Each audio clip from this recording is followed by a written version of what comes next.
Hey, what's happening, everybody? It's me. I'm back. It's Robert Phoenix, and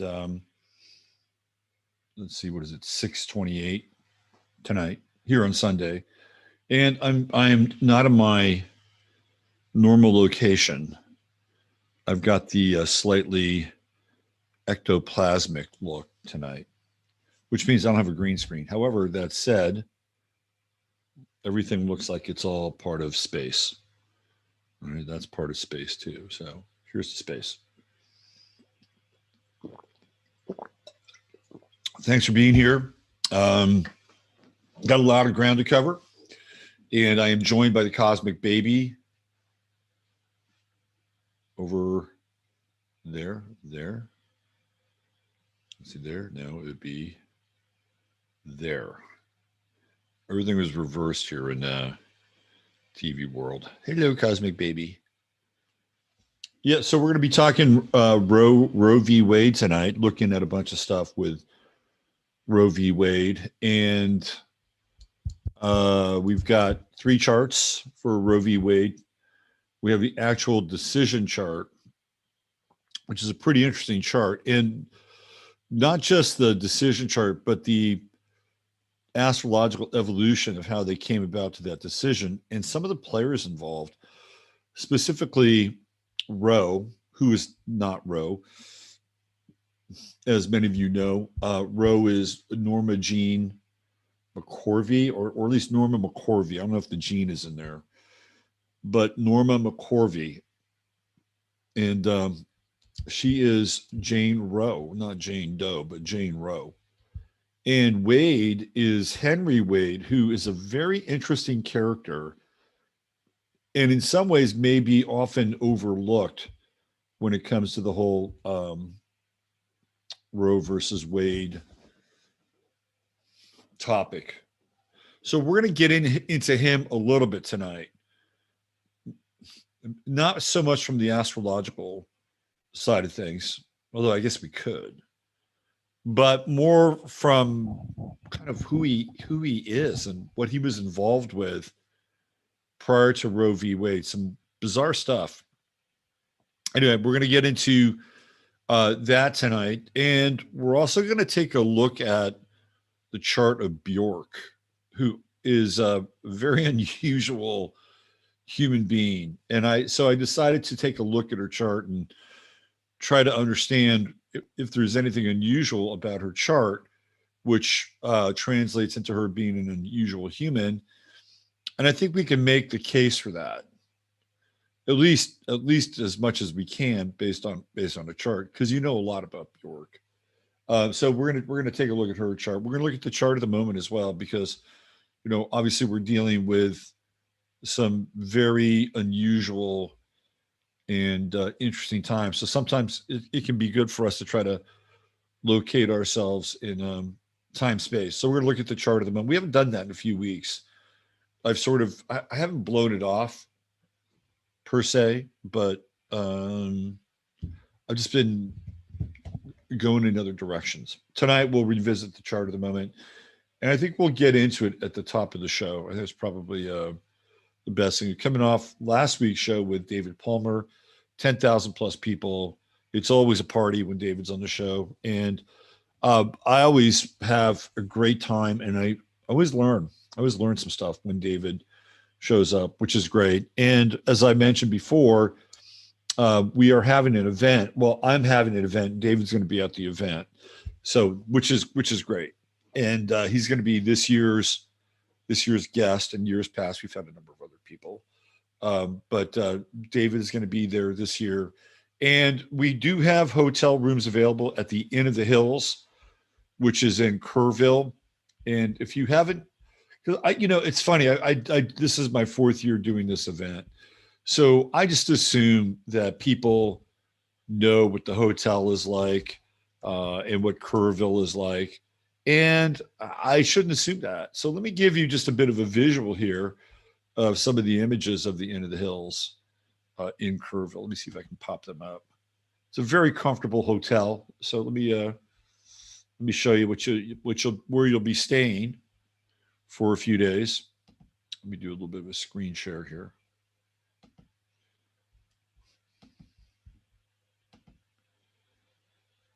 So this is the lobby right there. You've got your circular staircase that leads up to the honeymoon suites. And this is what a typical room looks like. They're really comfortable. I mean, you got these stone walls. This is quiet. You're going to sleep like a rock. And then you have a very comfortable bed, a little sitting area. Almost all the rooms are like that. I think this is one of the ones up in the upper area up here. And the grounds are really nice. Here's the pool area. This is from the backside. So this is actually like a hot tub here. And then here is an Olympic sized pool. And, you can just see how shaded and tree like and all these umbrellas are there and the lounges. And here's another view of the rooms. I mean, they're just really super comfortable and very, very quiet. And then here's another kind of shot of that pool area. So it's a really relaxing place. This is another shot of the pool area. And we meet over here in this part of the hotel. You can't see it. And they've got a little bit of a shit kicker bar there. And we like to hang out there on the first night, Friday night. Yeah, I think this is the little spa area with the hot tub.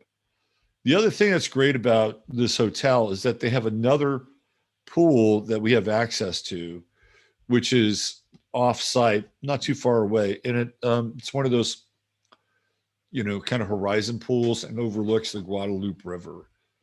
So that's the end of the hills. And if you want to reserve a room, let me take you over to my website. Well, one of my websites. This is the 15 Minutes of Flame site. And let me go over here and show you what the details are. So I have two new additions and announcements. For people that live in Texas, or if you're so inclined and you don't live in Texas, I've been talking about the Meetup. It's going to be happening this Saturday on July 2nd and starts at 2 p.m. And I'm not charging anything. This is just for food right there, $27. And if you're interested, you can just click through there and settle up. I'll have your email and I'll send you an email. So it starts at 2 p.m. We're going to have I bought all the food today already. So anyway, we've got brisket, we've got barbecue chicken, we have sausages, potato salad, coleslaw, watermelon, iced tea. Then if you want to have something like beer or wine or something a little stronger, well, you can bring that as well. So if you want to go to the event in October, that's going to start. People arrive on Thursday night. That's the 13th of October. And everything kicks in on the 14th, Friday, 15th, Saturday, and 16th, Sunday. And then people pack out and leave on Monday. And you can get your reserve your room here just by calling in 800-292-5690. And that is the Harvest Moon event. That's what we call it. So just let them know that you're there for that, and you'll be able to jump in and get a room. And I wholeheartedly suggest that you reserve a room. I think we have about 32 rooms available to us, both doubles and singles. And I think that we moved we removed the permissions over on our Telegram page. That's the 11th house with Robert Phoenix. So if you are looking to sometimes people travel together, and sometimes people have roomed up together and shared a room. So if you are looking to do that, go over to the 11th house with Robert Phoenix and just start jumping in. That's on Telegram. That's our group. And you can hook up with people and chat with people and, see if you can arrange a situation where you're sharing a room. I think we had a pretty stable price on the rooms for 3 years, and just like everything else, the price has gone up. As far as the event itself and paying for the event, I'll have that this week. I just need to be able to go over a few things with the cost, and I'll have all that. So if you follow me over on 15 Minutes of Flame, I'm thinking probably on Tuesday we'll have everything we need, and then I'm sure we will have it next week here on this channel. And then if you're in David's orbit, David will send out an email to his group, a segmented out email. So we'll have plenty of opportunity. We might have an early bird discount. And if we have an early bird discount, you want to jump in on that. So that might be helpful for you. And then I think we're going to have a really good turnout. I think we're going to have somewhere between 50 and 60 people this year, maybe more. I think the most we had was close to 50 the first year. But with David being on board, I think we might have probably closer to 60, maybe even 70. And I'm cool with that, right? I'm really good with that. We could have, anytime the number for everything changes at 150. When you have more than 150 people, things change. People become less personal at 150. Famous study around that, by the way. So at 75 people, we're not even, we're just halfway there with the dynamic, right? The psychodynamic. Anyway, what else do we have? Oh yeah. So I do want to talk about, let me just get in here. Some true hemp science, because we stopped by Chris's shop yesterday in Austin, and the mad scientist was cooking up all kinds of goodies. And I think we picked up his world famous number 33. So Chris has his hemp products by number. So if you've had 33 before, you know that's what you want again, is 33. And 33 is pretty stout. There's no alcohol in there. It's pretty high CBD with terpenes, and it's essentially the same formula as the gummies, which have been just fantastic in terms of sleep quality. So in fact, he's been so active selling gummies through my show that we went there and he didn't have enough gummies to kind of give me on the side. I got a few, but not much. So he's actually cooking more gummies up, and he'll have them this week. So in lieu of that, it's always good to have a bottle list number 33 around, because if you run out of gummies, you got the 33 as a backup, and you can have a couple of drops of that, and it's, half an hour later, it's boom, boom, out go the lights. So if you spend $100 or more, you'll get $20 worth of free product. And that's at truehempscience.com/ref/23. And then you just type in this little code here, 15MINS, MINS, and you will get your goodies, right? Pretty easy. So you're supporting a local business, you're supporting your body, and you're supporting this show. It's a triple win all the way around for everyone. Okay, I think that's it for the business at the top of the show. I can't really think of anything else. If I do, I'll let you know. My face just looks kind of weird. I'm not a fan of the but it's kind of cool in some ways too. It's like I'm like kind of drippy and melty and ectoplasmic. This is what it looks like when you're between worlds, just like this. They got web fingers and shit. Look at that. So there is something else I do want to bring up here, and let's see what we can do around this. Let's pull together and see if we can manifest and activate our group energies through the power of intention and prayer. Because one of our Chatarians, Noreen, is having a real struggle physically, and she's been very, very public with this. So I'm not going to beat around the bush and try to be obscure. So Noreen has been battling Morgellons, and so she's in a major fast period to try to get in touch with a spiritual power that can help her deal with, for all intents and purposes, I believe is an invasion of nanotechnology in her body, plus a number of other things. It's a network.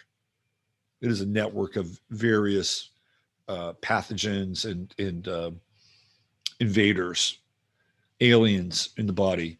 So right now, what I'd love to do is just for everybody here right now, just take a moment or two to just send good vibes, good thoughts, the healing power of love to our friend Noreen in California, who is really doing her very best to eradicate this invasive condition in her body.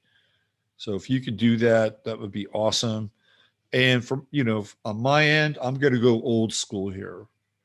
I'm going to go old school.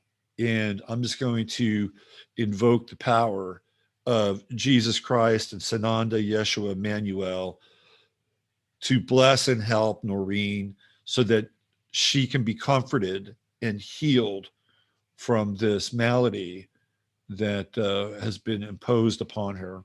And let us extend that to other people as well who are going through difficult times vis-a-vis any kind of invasive procedures with their body, many of which have undergone over the past few years.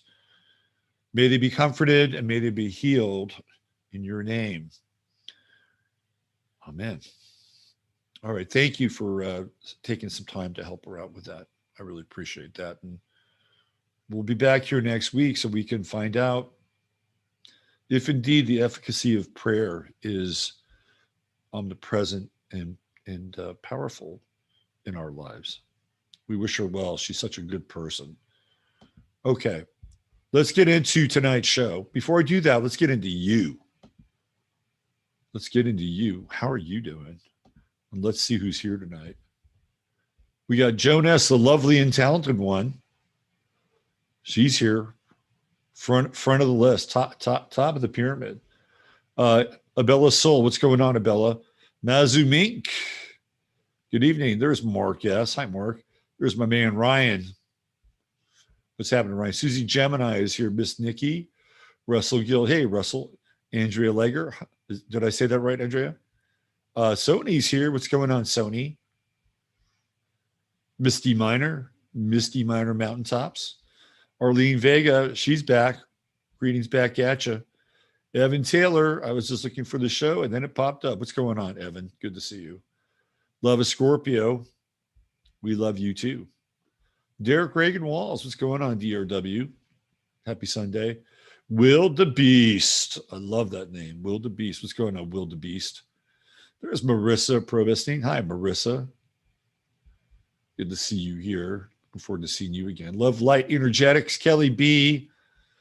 The omnipresent Kelly B. She's here tonight. The World of Bliss. Hey, Lisa, you're here. Good to see you. Let's see who else here. There's my man, Tomas. What's going on, Tom? Mickey King. Hi, Mickey.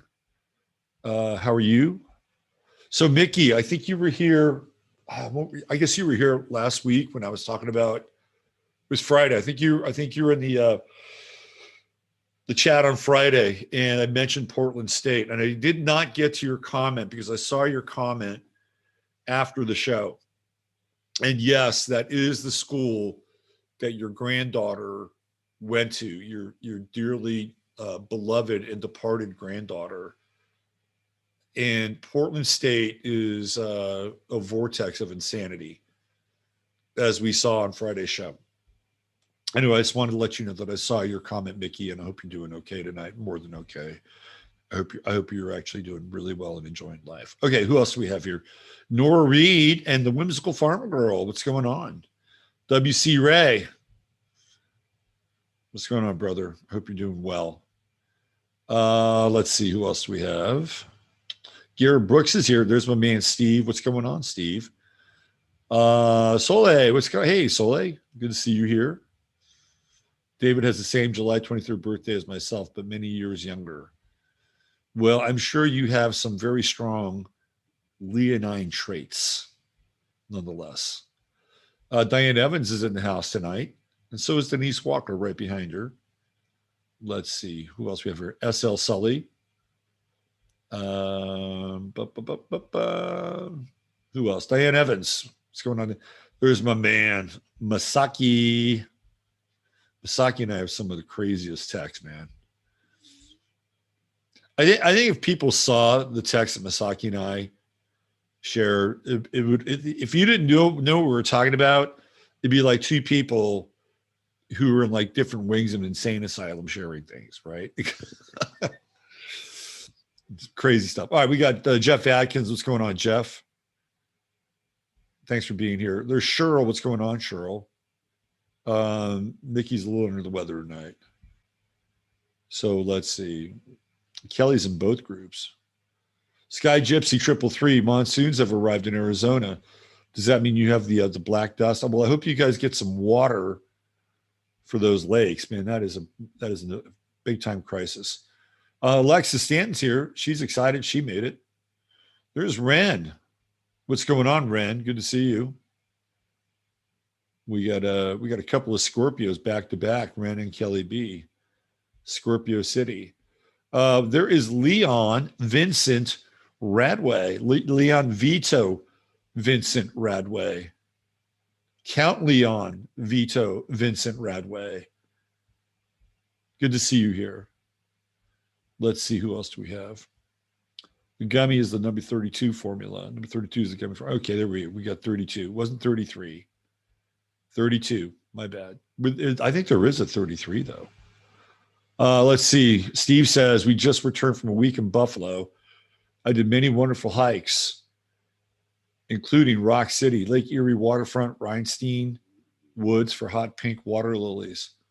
You know, Buffalo is one of those cities I'd like to go to one of these days, but not during the winter. I mean, it might be interesting during the winter. I wouldn't be opposed to it.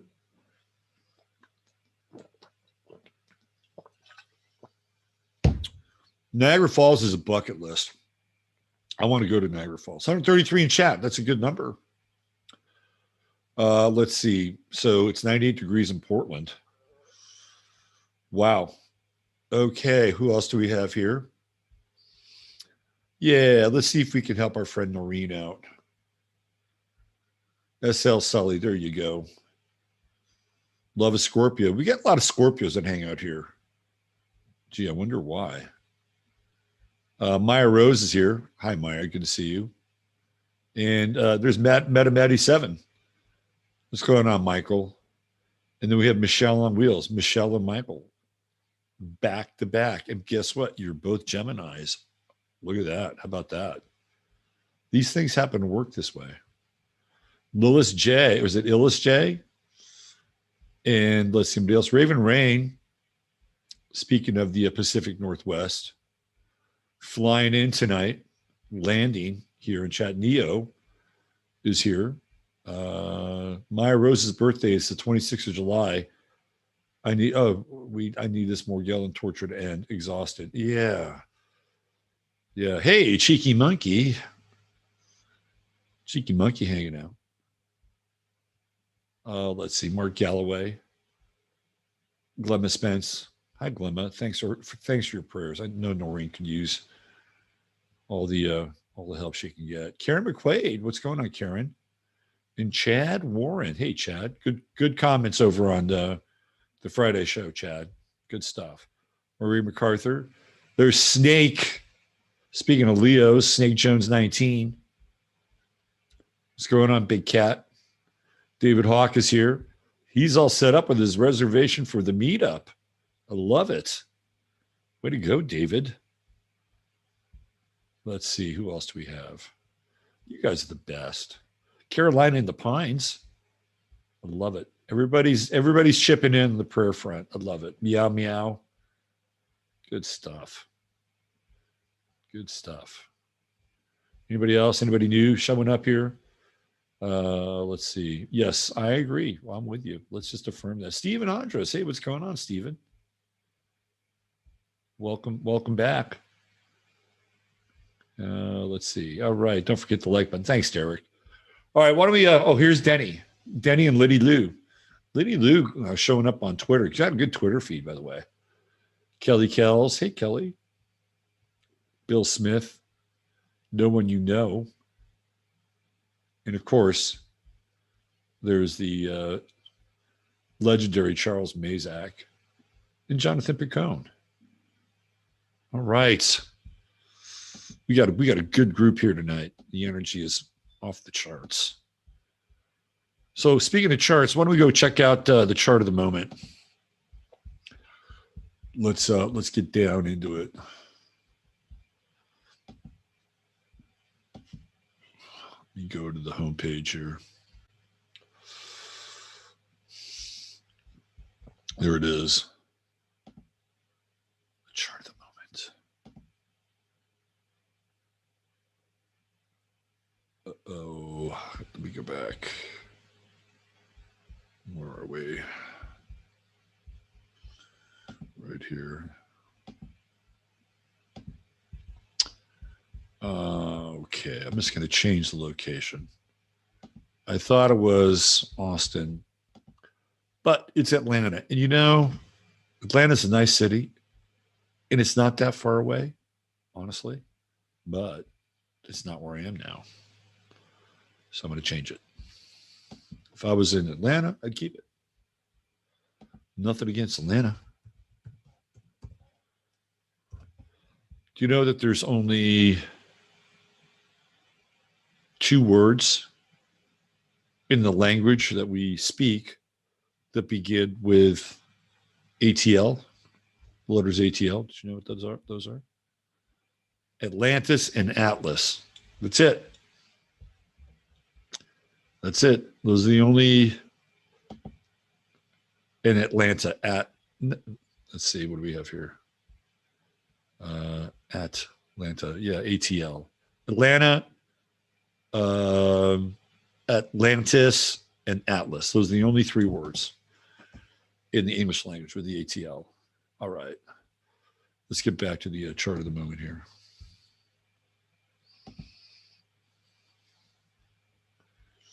King Atlas of Atlantis.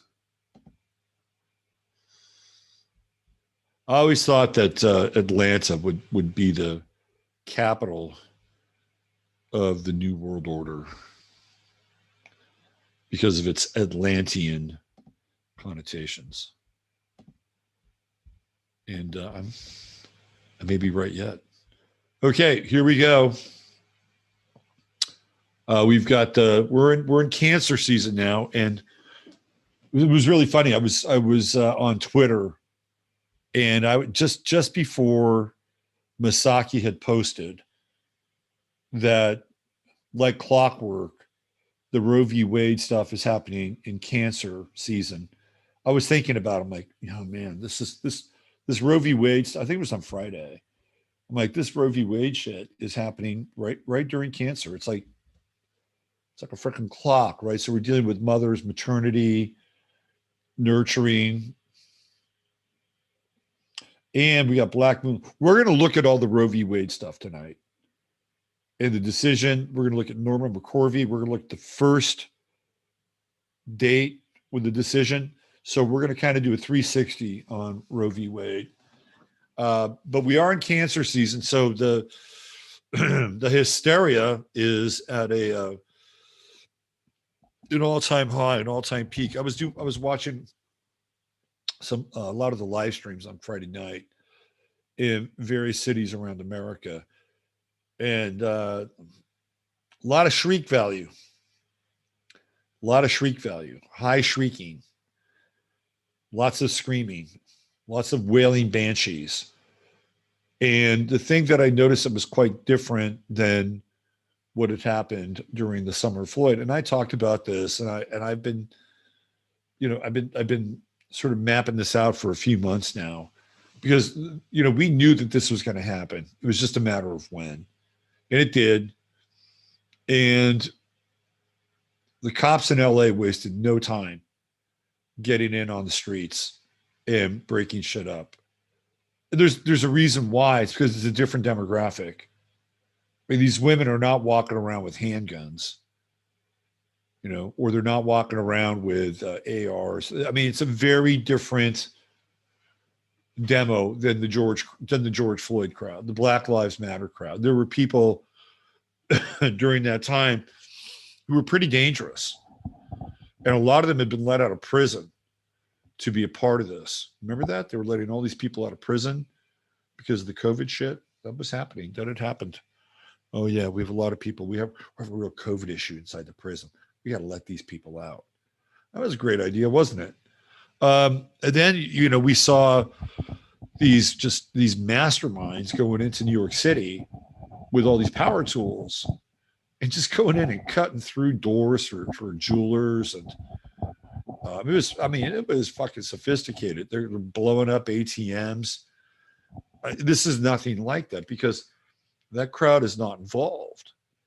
And what you have a crowd that's probably about 90% women and about 10% beta cocks. The cops have no fear of these people. They're not going to go in there thinking, oh yeah, we're going to have to deal with, crazies with guns and we might put ourselves at risk. And there was that, right? There's a lot of standing down because they didn't want to put themselves at risk. Now, in some cases, there were probably marching orders coming down from the mayor of these cities and telling the police force, stand down. Stand down. Don't do anything. The police listened to the mayor and they're like, okay, yeah, we'll stand down. We don't want to get any bullets, parts of our body that aren't protected by body armor. That's what happened. That didn't happen on Friday night. I can tell you that did not happen on Friday night. And a lot of the crowds that I noticed went home when it started to get dark.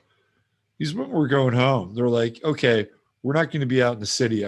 LA was an exception, but it definitely was not the same. Because remember now, both events had Mars and Aries. So when George Floyd was around, well, not when he wasn't around, but the aftermath of George Floyd, Mars was in Aries. It was in Aries all year. All year until later in the year, much later in the year when it finally went into Taurus. So we have Mars and Aries again. 2 years. We talked about this before. Mars cycles are 2 years. So we have Mars here. And it's being used and applied in a very different kind of way. Like we may still have more of this Mars effect, but it may not happen for another 2 weeks. So we have, what's today? Today's the 26th. So right around the 30th, or for June, I think we have June 30th, right? So that's 4 days. And then you have probably about another 7. So right around July 7th, and that's going to be 10 degrees. So that put the sun right around 16 degrees Cancer.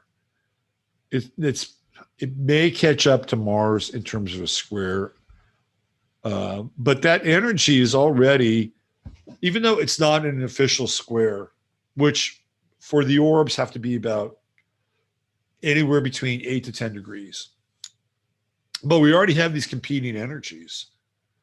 We have this strong Cancerian energy, which has to do with nurturing. And all the things that we theoretically think of when we think of women in Cancer, they're almost synonymous with one another. And then we have Mars coming into play here, and it's not in square. Chiron is a bit more in square, and the sun will catch up with Chiron, by the way.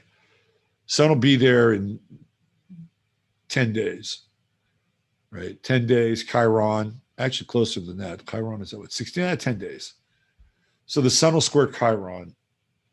And I think so we didn't get this explosive kind of impact on Friday, but I feel like that the aftermath of this is going to be much more Cancerian. Because remember when George Floyd happened, the whole George Floyd thing was with Gemini. And it was really, intensely polarized. and fast. It was Gemini fast. It hit fast. It was bang. They kept running the video over and over again, and then you know they were off. They were off and running with the George Floyd um, Burn America Down marathon. So with Cancer, this event would be different because Cancer is not like that. Cancer is not like Gemini. And the thing with George Floyd, it starts on May 25th, right around there, just after May 25th. And then it goes pretty strongly until about the middle part of July. I really thought that America was going to be a toasted marshmallow on 4th of July. And while there was some activity on the 4th of July, by that time, a lot of the Floyd stuff had played out. So by the time we're hitting the middle to the end of July, it was really starting to subside. It was very Gemini-like in its effect. It was fast. This is different because Cancer pulses, and Cancer's off and on. So I can see this event, kind of going like flashing, right? Like you might have a flare up sometime this week, and then it might retreat or it might contract. But then 5 days after that, all of a sudden, out of nowhere, this thing will happen again, right? So this is what happens with Cancer, because the approach with Cancer isn't always direct. Sometimes it's about reversal. Sometimes it's moving off to the angles, 3 steps forward, 2 steps back, 2 steps forward, 1 step back. That's very Cancerian. So I feel like the response to this event will be like that, unlike George Floyd, which was bang. Everything was lined up and ready to go, and it was lined up and ready to go. Trust me. This is going to be, they've got things lined up and ready to go, but it's going to be off and on and off and on and off and on, which may be a bit tricky in terms of actually tracking it, because once they lit the Floyd fuse, I mean, you could just track everything that was happening. But think of Cancer as like waves and it being tidal. So there'll be a time where everything is in, and then the tide will be out, the tide will be in, and the tide will be out. And the cycles around that might vacillate a little bit. So because of where Cancer is, right, we go back, I think was it on Friday? So that would have been the sun at Cancer 433 coming right out of that square with Neptune. So you had a Sun Neptune square. We'll look at that because I have the date and everything. And when you get into a Sun Neptune square, nothing is really as it seems. Now remember that we're talking about a collective event here. There's that word, collective. We're talking about a public event. And we're talking about the energy around a public event. In an individual's chart, a Sun Neptune square is challenging because the individual has a challenge to understand who they are. People with a Sun Neptune square or Sun Neptune opposition, or even a Sun Neptune conjunction, they can have a difficult time understanding who they are. With a Sun Neptune square, events can shape an individual so that the individual has less confidence in themselves with a Sun Neptune square. And then as a result of that, they become more malleable and more hackable would be a term that I would use. So a lot of times when you have challenging aspects to Neptune with the sun, you'll change your identity. You'll change your identity because of whatever's going on in your environment. So for instance, if you're somebody who's had a history of trauma in your life and you have a Sun Neptune square, you'll adapt and you'll become anybody because you understand what that trauma is like and how it brings conflict into your own persona. So you'll change who you are so that you can either adapt to any perceived trauma that's coming into your environment or into your field, or it can be something that could mirror bits and pieces of your trauma while, you know, growing up or in the other part of your life. And so you may not even consciously be aware of it. And so you walk into a social situation, and then next thing you know, you're adapting, you're becoming somebody that you're not.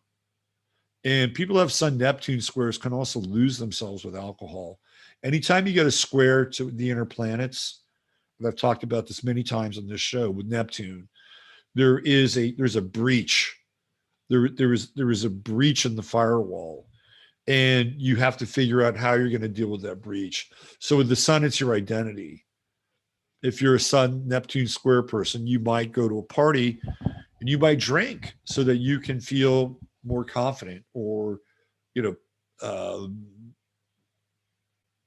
I wouldn't say plug the breaches because it wouldn't be quite right, but be in charge of the overflow in your own way. Mercury Neptune squares are very different, and it has to do with how you think, how you communicate, and how you deal with other people. It's one of the trickier squares, I think, in astrology, because I've seen people with Mercury Neptune squares and they're liars. They will lie. I've seen it many times.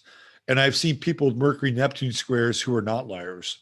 I've had clients who are really honest people, but what happens to them is they have liars show up in their lives, and they're gullible. Like, they'll believe what other people will say for whatever reason. So if you're not saying things to get other people to believe what you're saying, other people will say things to get you to believe what they're saying. And in many cases, they're lying. So if you have a Mercury Neptune square, you're just prone to that. And any of these squares, if you have any, and I've said this again and again and again, and, you know, as we have Mercury in Gemini, and then the moon in Gemini, we're coming into this balsamic moon, aren't we? Oh, yes, we are. The closer these squares are, the more intense that we'll get with the impact of these squares.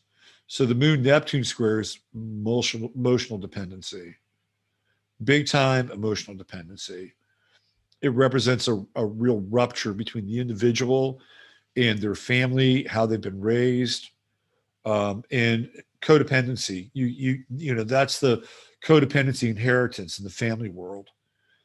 Again, I recommend anybody with Neptune squares, you really need to monitor your dependencies, whether they're alcohol or drugs or Ben and Jerry's or mindless TV or porn. You have to watch this stuff, because when you get those squares, things just get in. They get in, and that's how you develop the addictions. So what's interesting is we got all these planets now getting ready to move into square with Neptune. It's going to be really interesting. The one that's going to get there the fastest is the moon. So keep your eye on Monday and Tuesday, because we're still dealing with the issue around birth and mothers, and the lunar square to Neptune over the next 48 hours. It's going to be interesting. I mean, already you're seeing people like the Department of Defense. Lloyd Austin said, "Yeah, we're not going to listen to the Supreme Court." Think about that for a second. The Department of Defense has said that they're not going to listen to the Supreme Court. So if you happen to be a woman or a birthing man inside of the armed forces, and you need to somehow get an abortion because you got knocked up on the base or on the ship, they'll take care of it for you. The government is also floating the idea that they will create abortion centers on federal land inside of red states. That's all Moon Neptune square. I mean, this is going to get pretty fucking ridiculous over the next few days. Who was it? Dick's. An appropriate store. Isn't Dick's an appropriate store to get involved with the whole abortion thing in Roe v. Wade? Because doesn't it all start with Dick in some ways? I think so. Anyway, Dick's has said that they will pay $4,000 for any woman travel. This is travel. This is I don't think it's travel. I think it's the cost of having an abortion. So if you're a Dick's employee and you are pregnant and you don't want your baby, just go to your manager there at the Dick's store, and they'll be able to set you up and ship you out so you can get back to work, lickety split. So this is going to be a really interesting time, and I feel like that there's going to be a lot of disobedience. It won't be disobedience in the same way that the Floyd stuff. I mean, I don't necessarily see them burning America like they did during George. So that was all very planned out. Like, we're going in, we are going in. This is the soaked cloth for the Molotov cocktail, and let's light it and chuck it into every living room across America, right? That's what happened. This is going to be different, though. Number one, remember, cancer pulses. So what we're going to see around this whole event, because this event is still very much in play. There are other things in play, by the way. It's not just this event, but we're going to see things, like hit and subside and hit and subside and hit and subside. And what was really interesting is I saw this really stupid fucking tweet where somebody was basically advocating, I swear, somebody was advocating that people go into rural areas. The tweet was, "We own the cities now. They're under our control. Let's go into rural areas because they don't have adequate policing and they don't have adequate fire departments to take care of all this." And the only thing I can say to that person is that you don't understand rural America very well, because rural America, pretty armed to the teeth. So you think you can go into a place with 50 to 100 people and take a piece of rural America down? I would think very long and hard about that, because you would be met with resistance in ways that you cannot comprehend. But that's very Cancerian too. Like, they're going to go into the places where, they have animals or grow food, or, the places that are really essential to this country. And they think they can just, light the fuse and take it all down. I'd think twice about that. But that said, with the Cancerian sun here, and it's moving out of square with Neptune, but it will move into square with Chiron, that you're going to get a lot of angry and pissed off and wounded people, and mostly women, because we're dealing with Cancer. And I could see this event playing out longer and differently than what happened with George Floyd. So we may be in for because remember, difference between Gemini and Cancer is very different. Gemini is fast, and essentially it was like a forest fire. And literally it was like, because they were lighting places on fire in Oregon. I mean, it was an ugly period, really ugly period. And the challenge with it, this is just me talking as a person, not as an astrologer, but the challenge around it is we just moved on. We're going to move on. Then we move on to the next crisis and the next crisis and the next crisis. And we have no time in between anything. That's all by design anyway. You all know that. That's all by design. They don't want anybody to take time out to digest it, to kind of think about what's happened. So we went very quickly from Uvalde and this new bill that got signed in the Senate. The Senate approved it. This whole gun thing happens the same day as Roe v Wade. What are we talking about? People are losing their minds over Roe v Wade. Meanwhile, states are going to have to deal with red flag laws, which can be very challenging, very tricky. Now, it's just as far as us, over the course of the week, we have a Sun Jupiter square. So that's going to be a bit more problematic. A bit more problem. We've moved out of, by the way, we've moved out of that, the pearls on a string, because when the moon was in Taurus, we had perfect pearls on a string, right? We had Mercury in Gemini. I think we had moon in Taurus. Let's see, when was it? The 24th. So it was 2 days ago. Is that right? 2 days ago. Venus was in Gemini. Moon was in Taurus. Mars in Aries. Jupiter in Aries. And then we have Saturn back here. So they were all lined up. And the moon has come out of that placement because right now it's sitting between Mercury and Venus. So this week, just in terms of the energy this week, I think we're, Monday and Tuesday, you're going to see intensely heightened emotions because Cancer is an emotional sign. And we have the Jupiter square. It's already there. This whole thing started on Jupiter square. You'll see this when we get into the chart. But the Jupiter square will be in full effect by Tuesday when it's exact. I think the emotions are going to be flying off the charts. Absolutely flying off the charts. And Aries is, it's warlike.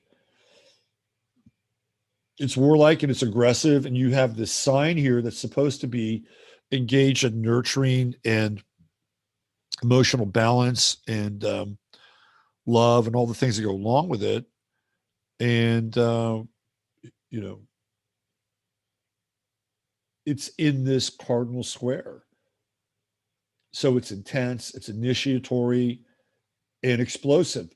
But remember, Cancer is not direct, it's indirect. So we could deal with indirect kinds of threats as well. Fires, bombs.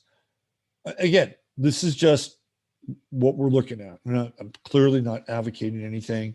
I'm just sharing with you how Cancer would work in this regard. It wouldn't be a full frontal assault on something. It would be more indirect from the side, from the back. And we might start to see some of that over the course of the next few days. Wouldn't be surprised at all. In your own life, it's a high degree of sensitivity. It's a very high degree of sensitivity. But there can also be some payoff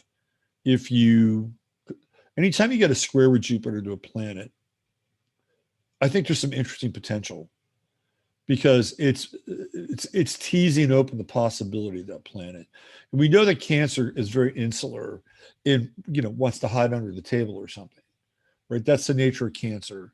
But with the Jupiter square, it's pushing the Cancer mentality or the Cancerian psyche to do things that are different and to take some degree of risk. Now, we'll see that, I think, in the public square.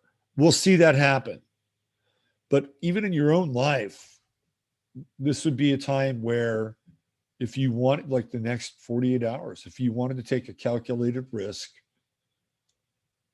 this might be an interesting time to do that. Especially if you're in the midst of either buying or selling a property or thinking of it, could be very interesting. The square to the sun might indicate a payoff and allow you, if you've been stuck where you are, and you need to get out, but you haven't been able to overcome the inertia or whatever is associated, this Jupiter Sun square over the next 48 hours could be very helpful. It's like putting dynamite on your ass. So there's that. What else do we have? Let's see, we've got Saturn at 24 retrograde Aquarius. I think it goes back to 18, if I'm not mistaken. The Saturn retrograde, from a social standpoint, we're just looking at it from a social mundane standpoint. I feel like this is where, here, let's go back to what happened on Friday. Jim Jordan, and I'm not somebody here that's like, Jim Jordan fan or anything. I don't really hold a lot of politicians in high regard or high esteem, but he seems to be able to do one thing well, which is argue with people and try to smoke them out. He's pretty good at that. I'm not sure what else he's good at. I've heard things from people that are in Ohio who have some very negative things to say about Jim Jordan. I'm not one of them. I don't live in Ohio. So I'm just basing it on what he did with Birx. He got Birx basically to admit that they didn't know what the fuck they were doing. That's a Saturn retrograde moment right there. You can look it up. Essentially, Deborah Birx was asked that they didn't know what was going to happen. But during the time it was happening, they assured everybody that they knew what was going to happen. Not only did they know what was going to happen, but they had the cure-all for it. They had the thing that was going to be your lifesaver. And now, when she got up and started to talk in front of people on Capitol Hill, she was a lot less confident and adamant about her claims. That's a Saturn retrograde. When you listen to that, you'll hear her say, well, we were hoping. Oh, they were hoping. They were hoping that it would work the way they thought it would work. That at any point in time, anybody hear that? Or were you hearing in their public declarations, well, we really hope that this is going to work. We really hope it's going to help. We're not entirely sure because we're in uncharted territory, but we hope it's going to work. Did you hear that at all? I didn't hear that. All I ever heard was claims of certitude. Like, you got to go do this. Oh, it's safe. It'll prevent you from catching it. No, it'll prevent you from spreading it. No, it won't prevent you from spreading it, but it will prevent you from having the intense effects that will send you to the hospital. No, it won't keep you from going to the hospital, but it will keep you from dying. I mean, they just kept iterating that thing, right? But at the start, they were adamant. Oh, this is it. Completely safe. We've tested it, and we know that this is our pathway back to being normal. And now with Saturn retrograde, what are they doing? Well, we were hoping. We were hoping it would work. Pay attention to that. That is a big admission that they were hoping it was going to work. Now, of course, they were trying to create a scenario where, Trump was trying to bully her and, all the other shit that goes along with that. And she couldn't handle or deal with the whole disinfectant thing. So there's going to be all these anti-Trump sentiments. And again, I'm not here to bail water out for Donald Trump. He's a big enough boy. He can do it himself. And I'm not a big fan of the whole vaccine crusade. And I do understand that he was probably forced to do that because there's a moment where Trump is trying to handle this thing in a very different way. He's the first one that really brings up hydroxychloroquine, talks about the French studies. He's doing everything in his power to kind of keep this thing at bay. And then at a certain point, it was kind of like Jenga, and they pulled the wrong thing and it all fell down. And that's when things went from 0 to warp speed. And I don't know what that thing was, but there was a thing. And but this Saturn retrograde with Birx is interesting, very interesting. Now you have the state of North Dakota asking Bill Gates a few questions about his land purchases.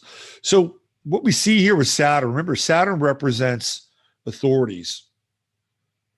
Always. Father, professor, teacher, boss, CEO, president. That's all Saturn stuff. And now with Saturn retrograde, it's a very interesting retrograde. Here it's in the third decan. So if we were to plot this out, it would be in the Gemini decan, right? Because this is the first decan. That's just the Libra decan. First decan, second decan, and third decan would be there. And that's where it is. It's in the third decan. I think it stays in the third decan. So when it's in the third decan and it's retrograde, we're talking about things that are either admitted to, come out, and the whole idea would be that there would be some degree of rebalancing involved here because of the position in the decan.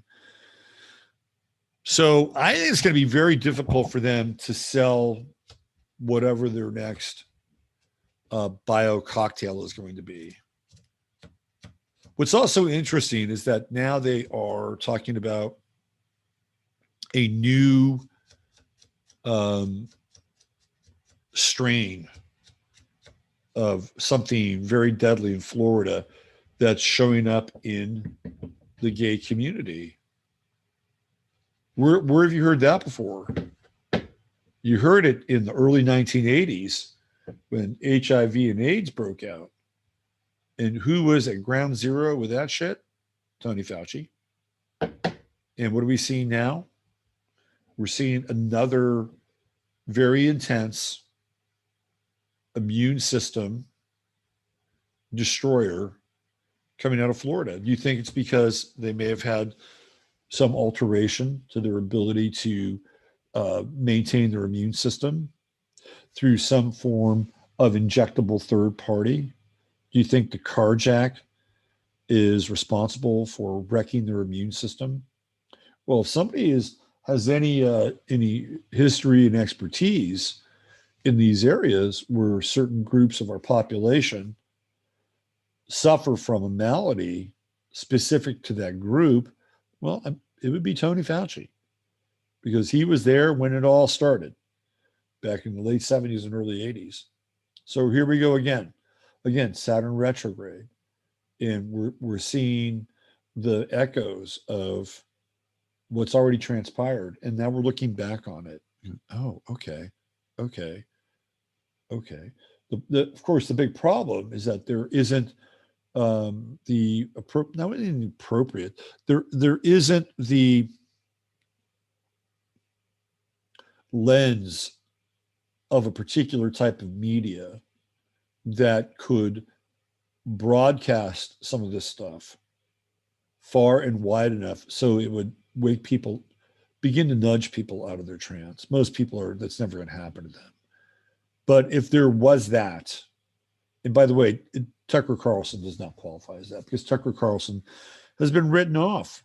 He's just been totally written off. The left writes him off. He's just been written off. He speaks to the choir in a lot of ways. So it wouldn't be Tucker Carlson. But if there was that and people saw that, they'd be, oh, okay, I get it. I get what's happened here. Mars is in an exact sextile with Saturn. So if you want to get a lot of shit done, this is a good week to do it. Especially on Monday, you've got Mars, Saturn sextile. By tomorrow, Mars will still be in Aries. In fact, it'll be even a closer sextile to Saturn. So wherever Mars is in your chart, you can put the pedal to the metal. And you just go, 2 houses over? So figure out where Aquarius is in your chart, line up Saturn, then you see where Mars is. And it's one of those aspects, it's like Mars and Capricorn. And people that have Mars and Capricorn are just hardworking fools. They work their ass off. So there is that energy this week, and sextiles are openings. So if you want to get a lot done, kick it into gear tomorrow. And we've got this new moon coming up. And what day is that on? Let me check that out. Give me a second here.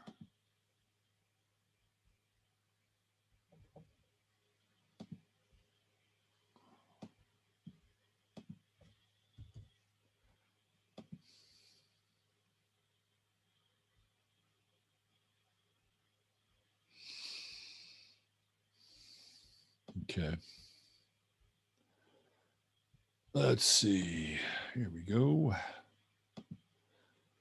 So is the new moon on Thursday? Is that what it is? Let's check it out.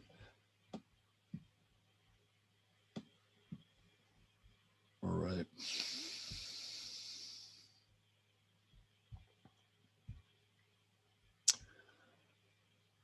All right.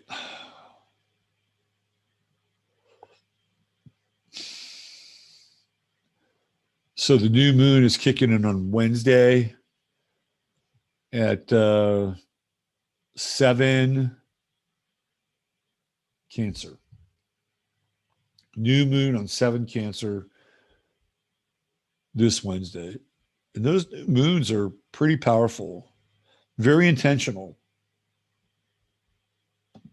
You know, what's really important to you emotionally over the course of this? It's not just the next lunar cycle, because the moon in Cancer is domicile. It's in its own sign. It has a very powerful impact. I would assume that there are a number of witches that will use this moon, this upcoming moon, if they're anti Roe v. Wade, anti-abortion, pro-choice, whatever their political stripe is. This new moon in Cancer on Wednesday will be a high witching hour or high witching time for people to cast spells. I guarantee you that, because they'll know it. They will absolutely 100% know it. This new moon, augmented by the sun, we're still kind of coming off of the solstice. You know, these are midsummer night energies. So this Wednesday is very, very potent, really potent. And I think for a lot of people, it could be very emotional as well. You know, it's only 2 days from now. 7 Cancer is only 2 days from now. I mean, based on the ephemeris. So we'll have the sun still in square with Jupiter, and we'll have the new moon in square with Jupiter. So emotions are going to be off the chart. Okay, I think Wednesday is a big day. Looking at this, Wednesday is another round of nuts and firecrackers. That's what I think. Nuts and firecrackers on Wednesday. And the level of emotionality and histrionics it's going to be intense. It is going to be intense. Now, it's not as, again, I keep coming back. It's like not as intense as the Floyd stuff, but it'll be different. It'll have its intensity. Don't get me wrong. But it's not like you're dealing with this, you know, hardcore duality, because that's what was happening. Remember, the true node was in Gemini when the whole Floyd stuff was happening. You had the true node in Gemini, the sun in Gemini, you had Mars in Taurus. It was air and fire, and it was combustible, really combustible. When you get into the water fire squares, they can be very temperamental and filled with emotion, but sometimes it can be doused, because you can only maintain that emotional pitch for so long, and then you come off the peak and it comes down again, and then it'll come back up again, because that's just the nature of Cancer. So you can see where it'll like spike and flash, and then it'll come down again. And I think Wednesday is one of those big spike and flash periods. And the approach to the moon will be quite interesting too, because tomorrow we're going to have Moon Mercury conjunction, and even that will be fair. I mean, it's a little bit different in Gemini, because Gemini is very mental, and a lot of talking going on tomorrow. Talk. The talk, because remember, this thing happened on a Friday. They always do this shit. They put it at the end of a news cycle. On the weekends, people don't watch as much news. They go out, they eat dinner, they hang out, they get shit-faced and drunk. Right? They lose their car keys. They come home, they find their spouse in bed with somebody else. So Monday is going to be different, because now people get to start talking about things, right? So we're going to get a lot of chatter. Shows like The View will be very emotional, but also chattering away in Gemini. And you'll get both sides of it, because Gemini is also dualistic.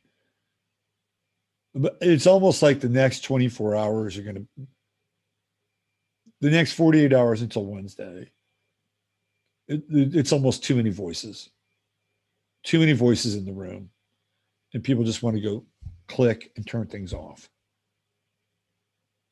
And then we have this new moon, which is very, very emotional. And as it moves through the squares with Jupiter and Chiron and Mars, there'll be less talking and more action. And I think when we get into the moon Mars square, that can be quite volatile. And that's going to be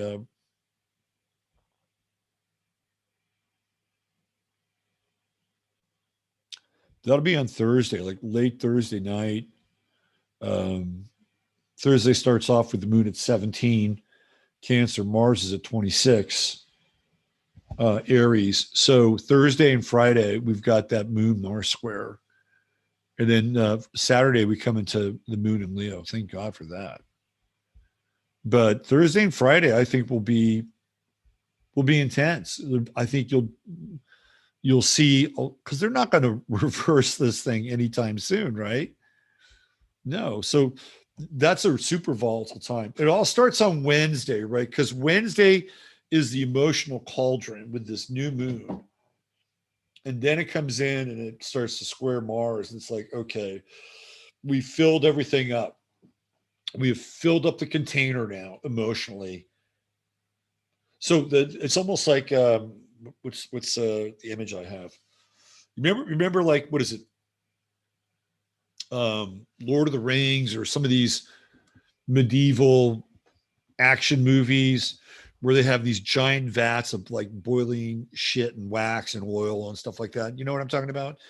And then they're on top of the castles and then they dump it and it, it scalds the people down below. That to me is like this moon Mars square. And they have to fill those vats up and then generate the emotional heat. And then Thursday, Friday, the contents come out. It's brief, but it's very intense because the weekend comes, the moon is in Leo, and it's got a very different relationship with these Aries planets. And it's almost like the pro children side, which is very Leo, by the way, kicks in. It's kind of like it's the battle of the mothers here, or the battle of would-be mothers and mothers. So here we have this, I think, very emotional, and I'm tying this to what we've been through because it's clear that that's what's on the table. But then Friday kicks in, Saturday kicks in, and it's a whole different story. And I feel like there's this momentum of being able to drown out or override this other program, and that kicks in over the weekend. And I don't know if it's intentional, but it feels to me like this 4th of July is going to be a 4th of July where people are going to assert their relationship with feeling proud about a quote unquote country. That's what, because Leo's pride. And we have the moon moving into Leo on Saturday, Sunday, the run up to 4th of July on Monday. So we're going to get that moon wave coming in, and it's going to be in trine with Jupiter, Mars, a little Chiron in between. Then we have the opposition with Saturn. That's also a very interesting opposition because it feels like people are more galvanized emotionally to be invested in Leo-like energies, which I just talked about: pride, self-worth. Hey, I'm good at that. I can do that. In the individual is very much a Leo, but it's like the Leo at the top of the fiery food chain. And then in opposition to Saturn, these are very different energies. So I feel like, when we were at this point last year, some people might have known about Klaus Schwab and the World Economic Forum. But this year, number of people that know about Klaus Schwab, the Economic Forum, and the let's eat bugs for dinner brigade. Like people know, more people know about that now. And so I feel like this 4th of July is more about an affirmation against these things. So I think it's kind of interesting because I'm strictly speaking Americans here, but you're all welcome to join in, even though you may be from another country. But it feels like it's an affirmation against something, not necessarily for something, but against something. And when you have an affirmation against something, you have to figure out what you are truly affirming. So if we are not that, then what are we, or who are we, and what is important to us? What are our values? And I feel like that's what's happening this weekend. And from my world, on Friday, we're going to have on this channel with Mark Malone. Mark Malone is somebody who's born in England, moved here, married a fine woman from America. They've got 2 kids, a third on the way. And Mark, it's really interesting. Like he's a real American. The guy is a real American, and he's embraced the patriarchy. And he's somebody who's had a very challenging personal life and, real sketchy relationship, with his father. And now he's got 2 kids and a third on the way. And he wrote a paper or PDF that was breaking down the World Economic Forum and dropping it down to the local level and retracing it to Agenda 21, Agenda 2030. That got out, and Mark became like a must book internet guest very quickly. So he was on Stu Peters, he was on InfoWars, and I've known Mark for a while. I mean, before he got to this place, I knew who Mark was. He was a client of mine. I've known Mark, I guess we're going on 3 or 4 years now. So he'll be on the show on Friday, and it'll be a good show and I think he has Leo midheaven, if I'm not mistaken. I think he has Jupiter and Leo in the midheaven. I know I have his chart somewhere. Anyway, that'll be a good show. But that's what I'm talking about, right? Like having that, because that's what he did. I mean, he said, look, this is the thing that we're up against. It's this World Economic Forum thing. And let me condense it and write a bullet point paper on it so I could give it to you, Mr. Local Politician Man. And then you can use it so that you can tell your constituents, the people in your area, what's going on. Because you don't theoretically, you don't want that. Not even theoretically, I don't want it. But then you affirm something else. Well, what are you affirming? If you don't want that, what do you want? What is important? And I feel like this weekend codifies that, especially on the back end of the craziness I think is coming when we have this new moon. And then as the moon goes through its phases and cycles, and it feels like we felt like we've been living in 2 Americas for a while. I think it's even more clear this weekend. It's more clear this week. And who knows, we might even be living in 3 Americas. 3 might be a small number. But there's the people who are in Crazy Town. And then there are the people who theoretically are against Crazy Town and making very, very big proclamations. Like Mike Pence. Like Mike Pence doesn't speak for me. Even Clarence Thomas doesn't speak for me. When the court makes a decision, it's the court. I mean, do they have any standing or bearing? I don't know. I'm not sure, actually. Eric Adams told him to go pound sand. Lloyd Austin just told him to go pound sand. So I'm not sure how effective the courts are. I'm just not. But at the same time, you have somebody like Clarence Thomas, who didn't say shit for years. Keep this in mind. Clarence Thomas was like the Harpo Marx of the Supreme Court. He never spoke. I mean, they would speak to John Roberts, who, by the way, on this vote, it was 5-4-1, and Roberts was the one. Like, why couldn't you just fucking voted with the rest of the people?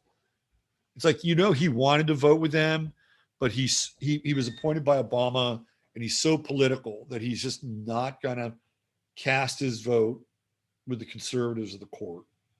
He's not going to do that. So he's got to be the one. Anyway, yeah, and you got Mike Pence saying, "Oh yeah, we're gonna go after gay marriages." Well, like, Mike Pence, you don't speak for me. You don't speak for me. So we have more than one America. We have more than two Americas. We have three, possibly four. Who knows how many Americas there are at this point in time? But I think at the very least, we can say that there are two hard line versions of America. And then you have a lot of like Venn diagrams in the middle somewhere. But this weekend, I feel like there'll be more united voices around identity. For you people in the rest of the world, we're all, at this point, I feel like we're all, for better or worse, right? I think we're all Americans. And I'm not being America-centric here, but just these things that this idea, this concept, this vision of America stands for: freedom, equality, self-determination, this idea of a meritocracy, that we would be able to own property, that for the most part, we are outside the bounds of a heavy duty top down control. And not everybody is open to that. Not everybody wants that, because when you really embrace those values, it takes a lot of responsibility. No, it's like nobody's going to do things for you. You have to do them for yourself. And big government came along and changed all that. But if you truly value those values, then we're all Americans at this point. I mean, this is what the country was set up initially to be. And those are the best qualities around it. All right. What else do we have? Anything else? Pluto 27. Pluto's retrograding as well. That's kind of interesting, right? Because these power structures with Pluto, both Saturn and Pluto, which are engaged in, the either the application or the manifestation of resources for power, which is what Pluto is. They're both moving backwards. And it doesn't surprise me that this whole Roe v. Wade thing happened during these retrogrades. Doesn't surprise me at all. We're going to see more of that. And, I'm not sitting down here and saying, okay, we're winning now. We're going to have more winning. But if you interpret the world in those terms, then that's language you could apply to what's going to be happening. You're going to see more and more of these situations where, it's like Deborah Birx. Well, we were hopeful that it would work. It's happened during Saturn retrograde. And I think this is going to be a very interesting time. And don't give up here, right? This is an important admonition. Don't give up here. Hang in there, because you're going to start to see some things that are going to have you looking at the world differently. It's going to happen. It's going to happen fairly quickly here over the course of the next couple of months. So don't give up. Don't give up. Don't feel like everything is just completely upside down and, you're at the bottom of the pyramid, and that point of the pyramid is, hanging over you like the sword of Damocles. And then when it snips, you'll have the sharp top end of the pyramid coming down right on top of your crown and splitting you wide open. It's like, it's not going to happen. It's not going to happen. Stay cool. Just keep your eye on what happens over the next couple months. you're going to see things that are going to be very different than what's gone on for the past year and a half. And if you have any investment in watching and witnessing the world look different during that time, that's your time. Okay. Let's get into some of these other charts. Roe v. Wade. Why don't we start with Norma McCorvey? Let's check out her chart. Should we do like a visual of Norma McCorvey? Why don't we do a visual of her?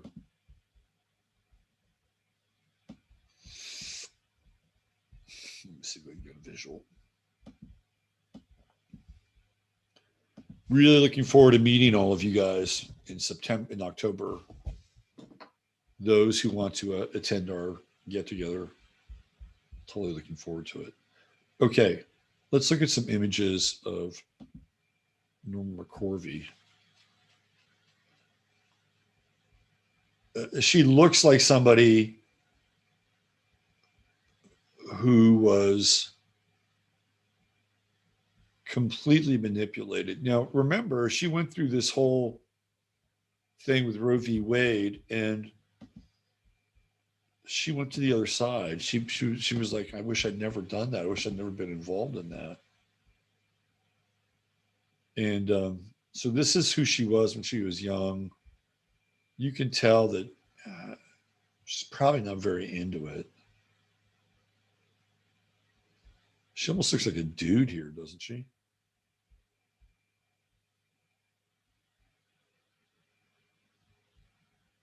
So that's her when she was super young. 1947, 1917, Jane Roe and Roe v. Wade. She becomes a pro-life person. Here, she's back in the day, keep abortion legal. And then eventually she comes to the other side. So who is this woman? This woman is like her handler. Who is this woman? Let's find out. I may have some restrictions on this story because it's who's that woman? Oh, it's Gloria Allred. I didn't know that. So Gloria Allred was in on this thing. Wow. I had no idea that Gloria Allred was the ambulance chasing. See, there it is. I knew it was going to happen. Oh, I hate that shit. We found out who it was. Gloria Allred. Gloria Allred was the ambulance chasing all the way back then. That was might have been her. I guess she was her lawyer during that time, right? Isn't that interesting? The same cast of characters always seem to fucking show up. All right. Here we go. This is her chart. So what I found super interesting with her chart, she's a Scorpio rising, born September 22nd, 1947. Venus, Neptune, Mercury, all in Libra. So she does have some challenges with Mercury, although not too bad. I mean, Venus, Neptune conjunction, 7 degrees apart. Not too bad. Mercury, Neptune conjunction, 7 degrees apart. Not too bad. So she was pretty intuitive because that's how that works. Some odd friends with Neptune in the 11th house. I guess the big thing here would be the squares, particularly the Neptune square to the moon, which we talked about, and the Venus square to the moon. And I guess she's got a sun square to the moon as well. So she's got moon in Capricorn, mother issues already, you know. So why was she lassoed into doing this? Because she was lassoed. When you've got a moon Neptune square, I was talking about that earlier, wasn't I? You can be emotionally manipulated. You can be moved around. And people that have moon in Capricorn, a lot of times they don't have their emotional needs met by their mother. That's a hard moon. Capricorn moon is hard. It's very austere. So you have the mother who's not very emotional. And she might have even been told by her mother. Again, I don't know this because I've never really delved into her bio much. But she might have even been told by her mother that her mother didn't want her. You can see this with that moon Neptune square. I bet this made an imprint on her. She didn't feel wanted by her mother. Because the moon in Capricorn, the mother is kind of cold and indifferent. It happens. It happens. There can also be an inordinate amount of pressure that's asserted by the mother to be somebody, to do something. Oh, you have to be something special. You've got to be the president of this or the CEO of that or whatever that is, right? You'll get that with moon in Capricorn. And some people will respond accordingly and they'll go out. And because when you're young, all you want is love and acceptance. So you'll do those things. And the problem with the moon in Capricorn, you'll get some reward every now and then, but what you'll wind up getting is more responsibility. It's kind of like moon and Virgo. Those two moons are hard. Those two moons are very, very hard. I think she was told at some point that she wasn't wanted. I think her own mother told her, either directly or indirectly. She felt it. And I feel like this is the backdrop of Norma McCorvey's life. Rejection from her own mother. Who knows? Maybe her mother told her at some point that, I should have gone to Laredo and got rid of you or something. Humans can be so hard. And sometimes the people closest to us can be the hardest on us. She's a Scorpio rising. It doesn't surprise me. And she has Jupiter in Scorpio in her ascendant. That's pretty intense. So she's dealing with things like birth, right? That's a big part of her life story is birth and legal. Jupiter is the sign that rules Sagittarius, right? Or planet. Jupiter's a planet that rules Sagittarius, my bad. And so that's going to be legal stuff, especially on the ascendant. And then there's that south node. That's interesting. From a past life perspective, something unfinished. Some kind of legal standing from another iteration of her incarnation that is not resolved. Now think about that for a moment. You have somebody astrologically who may be incomplete with something, but then she winds up impacting all of us because of one potential astrological aspect. That's interesting. So we get into Scorpio, we get into birth. Of course, we get into death and what happens with an abortion. Kids die. The offspring dies. That's very Scorpionic. So you have both here. You have life and you have death and you have the south node. And something that ultimately so Norma McCorvey gave birth to Roe V Wade. Think about that. She gave birth to the decision. That was her offspring in this lifetime. And in her chart, she's got that Saturn-Pluto conjunction. Again, legal shit. Ninth house, Leo having to do with children. Saturn, the judges. Highest planet in her chart at apex.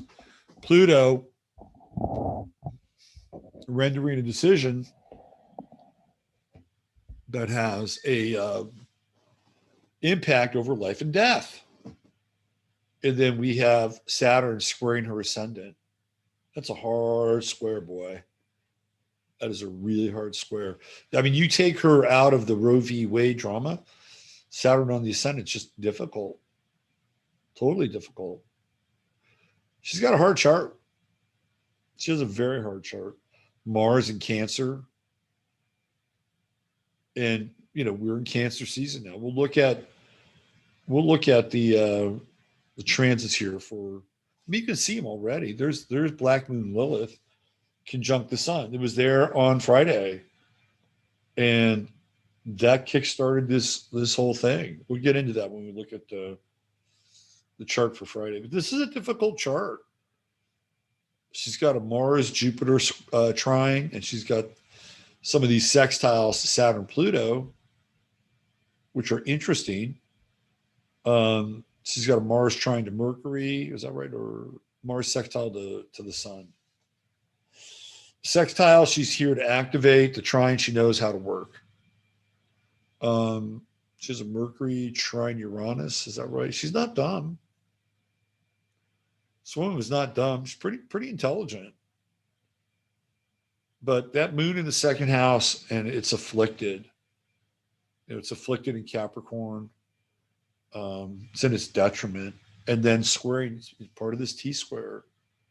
And even the moon Uranus opposition, like all of a sudden something quickly happens. And supposedly it's supposed to right the wrongs of her emotional life, but it doesn't.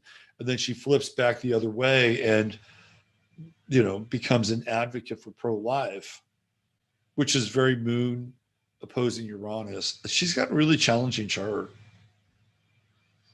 Feels to me like she was programmed, or she was definitely in some level or degree of trauma, and she got handled. That's what it feels like to me.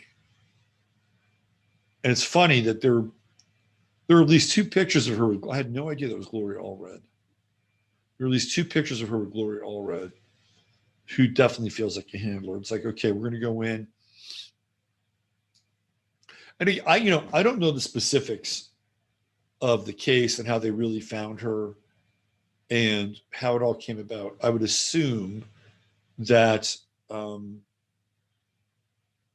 there was something that she knew about and other people in power knew about with her and wanted to use her as a test case.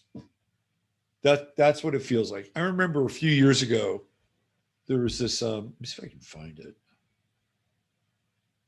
I bet I can. Hold on a second. What is the name of that school? Oh, yeah. Okay.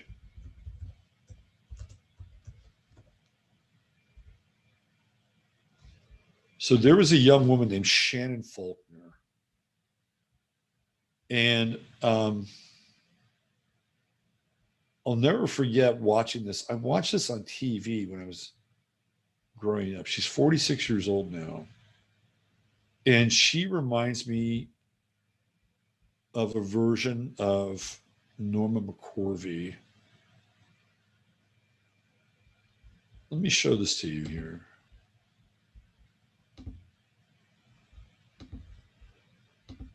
So Shannon Faulkner, we don't even get a birth date on her, do we? She was involved in another big time Supreme Court case. Let me bring this up here. She was used. Shannon Faulkner was used because they sued to get her into the Citadel, which is a military college. She didn't want to fucking go to the Citadel. I can tell you that right now. She didn't want to go. They used her to get in. And then once she got in there, they ran her ass ragged. I guess it was in 1995. I remember this. Even though 25 years have passed since she became the first woman to join the Citadel Corps Cadets, people still ask, are you the Shannon Faulkner? It happens so often, her friends say, the is her first name. Faulkner spent 2 years battling through the federal courts to win a place in the corps. She wasn't battling. It was the adults that were battling for her. Trust me. But she left the Charleston Military School the same week she enrolled in a driving rainstorm, sick and emotionally broken. You know why? That shit is hard. It's a military fucking college. And when you go there, you belong to them. And even if you're not a woman and they know that you are doing this for political gain and political capital, that you have no interest really in going to the Citadel. She was, I'm sorry, this is not this is not an indictment of people that are overweight. But she went to that school and she was obese. I watched her. Like, I'm watching this whole thing. I'm asking, why the fuck is this young woman going there? She's going to get her ass kicked. And she did. She was no G.I. Jane. She's not a lot different there than she was when she enrolled.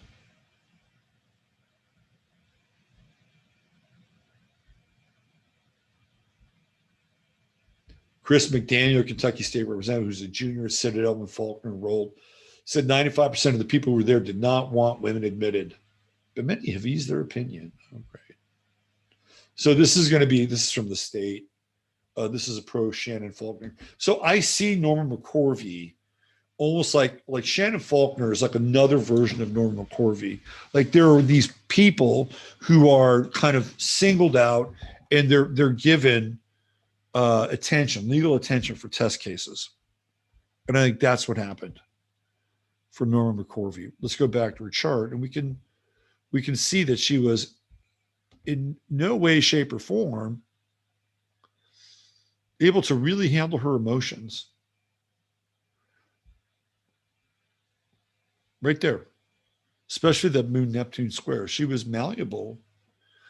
But from a symbolic standpoint, look at Saturn Pluto. That's children. That's the Supreme Court. Pluto is birth and death, right? It's sex, birth, and death. Squaring Jupiter in Scorpio makes it bigger. South node. Look where the South node is. Transiting South node right there on the day that Roe v. Wade was overturned. If Norma McCorvey were alive, she'd be on her nodal return with her South node over here and finishing out her. And maybe this is it. I mean, maybe she can move on. And maybe she's been stuck between worlds. And now maybe she can move on.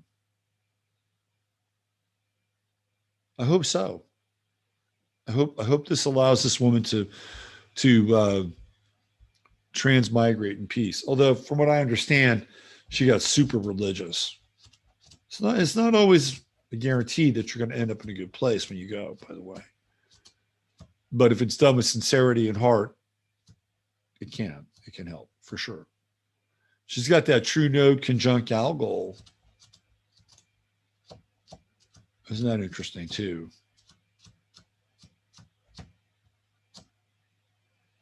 Did her legal voice become the voice for the voiceless?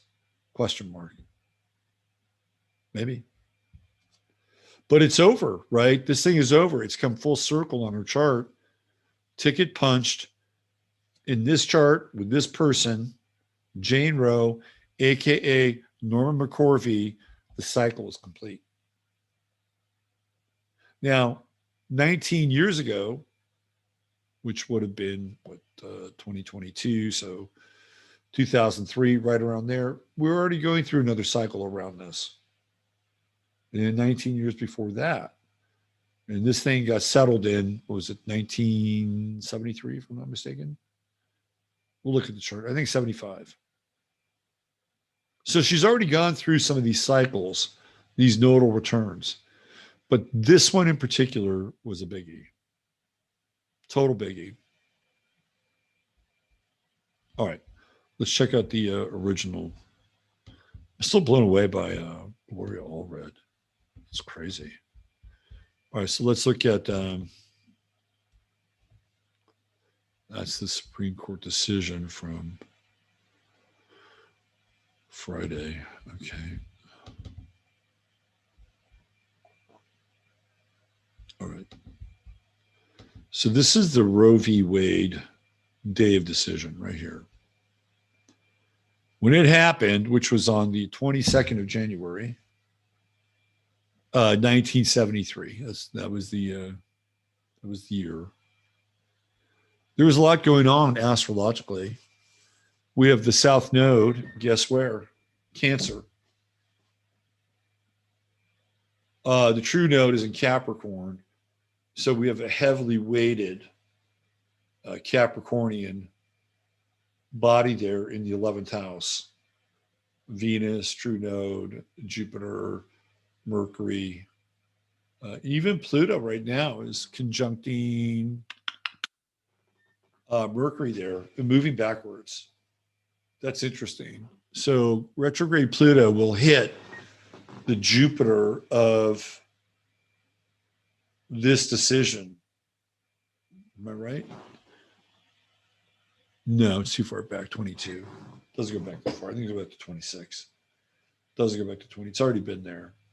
But it will come back around again and hit Mercury by the end of the year. And this is part of the Pluto return for this country, right? This is part of the Pluto return because we're going through these phases now, and Pluto itself here has retrograded to 27 degrees, which is the degree of the Pluto return of the United States. So comes out of the Pluto return, these elements are adding to it, right? So as we move forward, this is a big decision because not only does it overturn what happened here and allows the states to determine what they want or don't want with this, it's like a revolutionary aspect. It's a revolutionary aspect. And we're having these competing revolutions in this country. So we have the revolution of the left. We have the purple revolution, which is now the green revolution, because we're dealing with the New Green Deal, the ecological economy, right? That's happening. And then there's other revolutions, the truth revolution. There's the patriot revolution. So we have these revolutions happening right now. And when the smoke clears, there can only be one. Now, that may mean that it doesn't mean that one side is going to win. What it will mean is that there's one overarching agreement.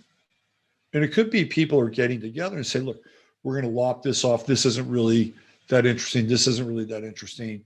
But we know what is interesting, and we're going to come together for that. We're a long ways from that, by the way. But I'm telling you, there can only be one. So if you have these multiple revolutions going on, because it seems like that's what's happening, it has to get sorted out so that when we have the conclusion of the Pluto return, there is one declaration of where this is all headed. But the South Node in Cancer makes it vulnerable, right? This whole thing is vulnerable. And here we have Black Moon Lilith coming in. And we have the Sun and Black Moon, which we'll talk about. Why don't we talk about that now? So I was going through and looking at some definitions of Black Moon Lilith as it relates to this specifically. And one of the textbook definitions with Black Moon Lilith is that you're, as an individual, if you have Black Moon Lilith in your chart, you don't get any real nurturing or support. It's just not how you don't get much. And you feel alienated from your own family. So a lot of people that have Black Moon Lilith in Cancer will wind up leaving their family at an early age, and they don't even feel like it's their family. So true confession, I have Black Moon Lilith in Cancer. And I always felt that way. And my family was like not, it wasn't a warm and fuzzy family. Both my parents had Virgo moons.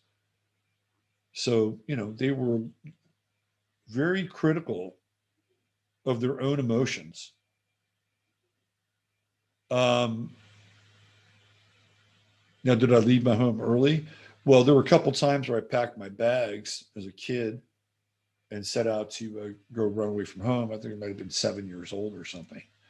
But I never really, but it was in my head. It was in my head. Like, I got to get out of here. I know these are not my people. But then my 7-year-old head kicked in and said, where the fuck are you going to go? And the answer was upstairs. And I'll never forget, one time I did it. I don't know why I did it like this.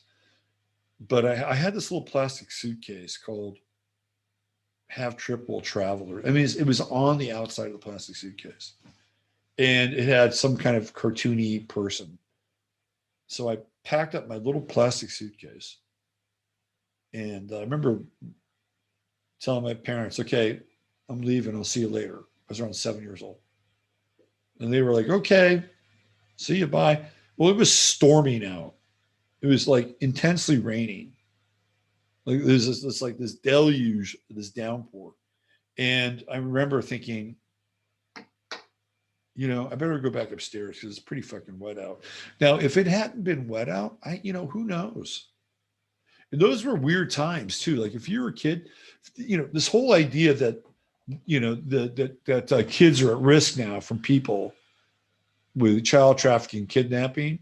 I mean, it's been going on for a long time.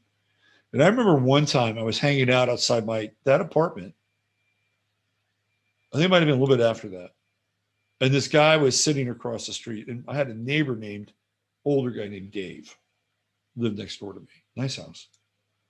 And this guy across the street had his car parked and he had his window down. He was an older dude. Said he knew Dave. I don't know if that's true or not. But he wanted me to come over to his car. Like, what do you think was going to happen there? And I could tell he was a little shit-faced too. But I'm like, fuck no, I'm not jumping in your car. I knew even at 7, like red flag.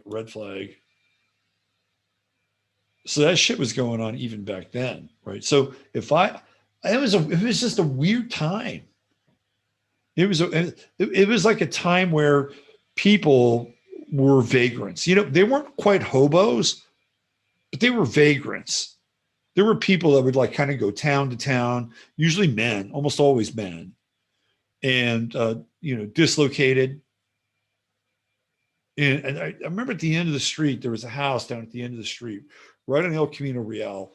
And it was like the ruins of Pompeii or something. Like there was no house there, but there was, some concrete. You could tell where maybe the tub had been. And it was like the ruins of a house, but it was right on El Camino Real. And I used to ride my bike around the block there. And there was a bus stop right there on the street. So the bus would come by and pick people up. I don't forget, one time I was riding my bike around and there was this older dude and he was in this lot in this house. And he just like unzipped his fly and whipped out his wang and started taking a leak, right? I'd never seen that before in public. And I looked at the guy, I'm like, this dude is like a vagrant. Even in my 7-year-old brain, I could figure it out. And I knew exactly what he was doing. He was going to get on, he was going to hit that bench at the bus stop and get on the bus. So it was those were different times. And those people existed, right? Wasn't too far before this. It was about 6 years before this. So here we have Roe V Wade, Moon in Virgo. There we go. It's just talking about the Moon in Virgo. Critical, hardcore, and again, scientific. It was scientific, right? You have a Moon Mars square. So the judgment comes in, heavy duty Sagittarius. Heavy Sagittarius. And this is the aspect that is going to some degree, radicalize this moon. this moon in Virgo. Then we have Mars, we have Juno, Black Moon Lilith, which we have down here in transit. Up here, ninth house is connected to mothers and legal standing. And then we have Neptune. So we have all these interesting feminine planets here. Ceres, the nurturer. We have Black Moon Lilith in Sagittarius. To me, that's like people that it's a bit different than Black Moon Lilith in Cancer for sure. But there is a feeling of being dispossessed, right? If you are dispossessed with Black Moon Lilith in Cancer from your own family, in Black Moon Lilith in Sagittarius, from an Orthodox point of view, you are dispossessed from God. And then we have Juno, which has to do with birth and things that are new. And then we have Mars in Aries, which is, Sagittarius, which is strident, right? It's really strident. I got this thing at 9 in the morning, which is pretty damn close, I think. If it's not 9 in the morning, it's 8 in the morning. And you're still going to have this parade of Sagittarian planets all in a row. Well, you have asteroids and Neptune all in a row. And the big square here is Moon Mars. So when you reverse a situation like this, when you reverse a decision like this, you're unleashing the anger of the Mars Moon square. It's exactly what's going on. It's inherent in this chart. Bada bing. And even like the Mercury square, the Jupiter square to Uranus in Libra, that's pretty unstable. And it's kind of radical. Yeah, it is. But that's not really the aspect that it, to me, jumps right out. And then you get into this T-square, even Saturn here, it's kind of in a wide square with the moon, 6 degrees. So you have this T-square with the moon, Mars, and Saturn. And I think when you undo that energy, that's pretty intense, right? Because you have Saturn here, and it's in Gemini, so it can go either way. Like this thing could flip. And I've never looked at this chart before. I've never looked at this chart. But if I had looked at this chart prior to tonight, let's say a year ago, I could tell you that this is a chart and a decision that ultimately was on shaky ground. And the reason is because the main planets here in the T-square are mutable, so they're changeable. They're editable. And then even with Chiron, look at that. Roe V Wade is going through its Chiron return. How about that shit? Next year, it goes through its Chiron return, 50 years, 2023. Very interesting. Very, very interesting. And remember, Chiron doesn't get discovered until 1977 when it's over here in Taurus. But nonetheless, now we can backtrack this thing and we can say, oh, yeah. And then we've got the square with Venus right there. And we have Chiron is almost always in opposition to Uranus. So here it's in a wide opposition. We have the mystic rectangle, which is interesting. Saturn, Chiron trine. Saturn, what else do we have here? Looks like Saturn, Pluto trine at 10 degrees, very wide. Saturn, Uranus trine. And there's that. Mars, Chiron trine.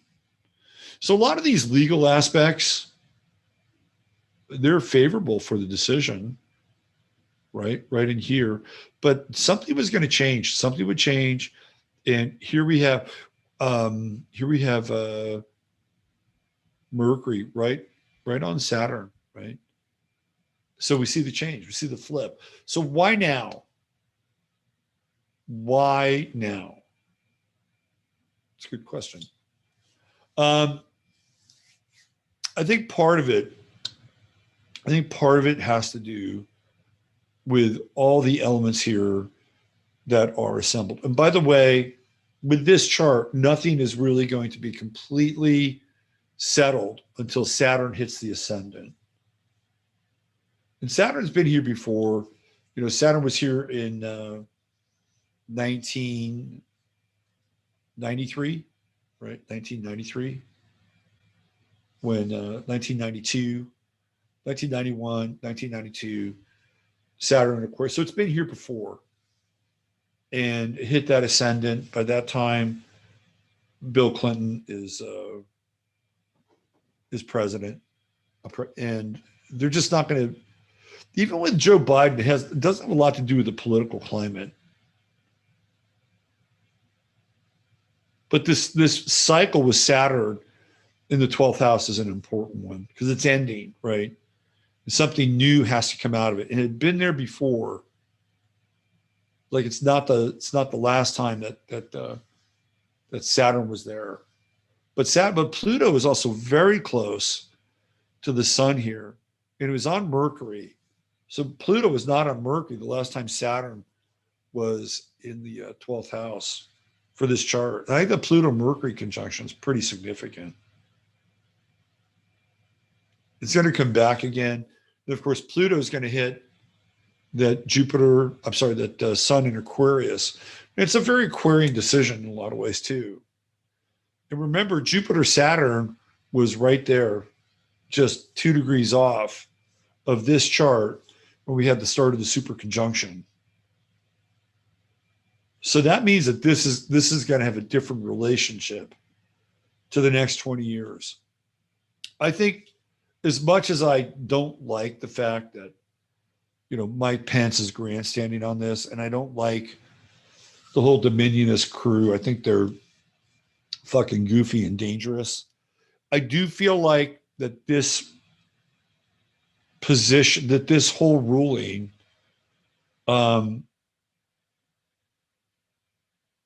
is big. It's really big. And I don't even know if the people who ruled on this, just to let it go back to the States, which is, again, very revolutionary. I don't think they understand how big this is. I mean, what would happen? Because all this seems very primitive in a lot of ways. When I say primitive, I'm talking about you get pregnant, you get knocked up, and the only thing you can do if you don't want is you have it aborted. It seems very primitive, and yet people think that because science is so advanced, that it gives us the ability to do these things in ways that are state of the art, right? Well, maybe that's not true. Maybe what would be more true is the conscious creation and the conscious conception around a child. And I've had 2 experiences around this. One was very negative, and I was involved in an abortion, and it was one of the worst times of my life. And I was engaged in a way that I'm not proud of at this. I'm still not entirely proud of it. I've worked through a lot of it, but back then I was not proud of my role in how the whole thing went down, and I had to deal with it. And I remember feeling God leave my body. I remember feeling God leaving my body after this thing happened. I remember feeling the light leaving my body. And it was one of those moments where for me internally, it was an oh shit moment because I knew what was happening. I wasn't unaware of it. And that's shot me off into a year of darkness. I mean, internal darkness, like no light inside of me. And there were nights where I kind of know what it's like to be some of these people that don't have any soul. I know what that's like. I'm telling you, I know what it's like. It's not any place you want to be. And a lot of these people have to drink to go to sleep and shit like that. And that was me. And what does this mean, right? It means that, because I had another time with this where it was different. It was similar, but different. This was, years later. How long later? 6 years later. I remember I had a reading with this medium psychic, and she was really quite good. Very different. She was quite good. And she said that your soul vibrates on the 12th dimension. And I thought, well, that's kind of interesting. There's a part of me that looks like way up there, way out there, right? Then she said she had no idea what I'd been through. She said, all your angels have left you, except one. I said, what kind of angel is that? She says, a very minor angel. But it's there to kind of keep the pilot light on. My words, not hers. And that's what it was. And I felt that. I totally felt that. I felt like any kind of divine protection was just gone. Later, that changed. And we deal with these things in a very primitive way. You know, what would happen if you wanted to consciously create a life? You could do it. Absolutely. What if you were conscious of not creating life? You could do that too. You could absolutely do that. Both of these options are available to us as humans, but we've been put into these potato sacks, and it's like the potato sacks are over our heads, and it's dark in these potato sacks, and we've lost touch with a higher ability to interact with creation and procreation. And with this Pluto coming in on the sun of this chart and the Jupiter-Saturn conjunction of this chart, to me, what it represents is that by the end of this cycle, we'll have a different relationship with creation. Now, you could think that maybe they'll be popping babies in test tubes, which is very Aquarian. And that might be true, but I think it could also be the pendulum could swing much more to the conscious creation side of things, or the conscious uncreation side of things. Because I think we're in the dark around a lot of this stuff. You know, we've just given ourselves over to science. And, well, science will take care of it. Science will wipe it out. And I think that this is different. This is what this chart is about. This is what this moment is about. Beyond the fact that it's returning the rights to the states and it's part of the Pluto return, and it's kind of this revolutionary shot across the bow. I think ultimately there's a much higher meaning around this. It's like, become conscious of these creative energies, become conscious of the life form that you're inviting to be a part of you through love. I think ultimately that's what this is about. That's my take on it based on this chart. Okay, so I wanted to show you somebody else along the way here. Where were we at? We started at 6. We're on 6:03. It's like 2 hours. Okay. Let me show you Wade. People talk about Roe. Not a lot of people talk about Wade. The Wade part of this thing, pretty weird. I can't believe it was Gloria Allred. She's like sinister. Fuck. She looks really sinister. But she was thick as thieves with Norma McCorvey. Wow. Look at all these pictures. Poor Norma. Yeah, I kind of like this woman. Share the same birthday. How can't we? Okay, let me go back to Roe v. Wade. You got to check out this guy Wade. It's a trip. All right, so I'm going to take you into the Roe v. Wade Wikipedia page. And what's interesting about it is the astrological relationship with justice and law. So it's first argued December 13th, 1971. So we're talking Sagittarius, right? We're talking Sagittarius. Then it's re-argued 10/11/72, the scales of justice with Libra. And then finally it's decided on January 22nd, 1973. Okay.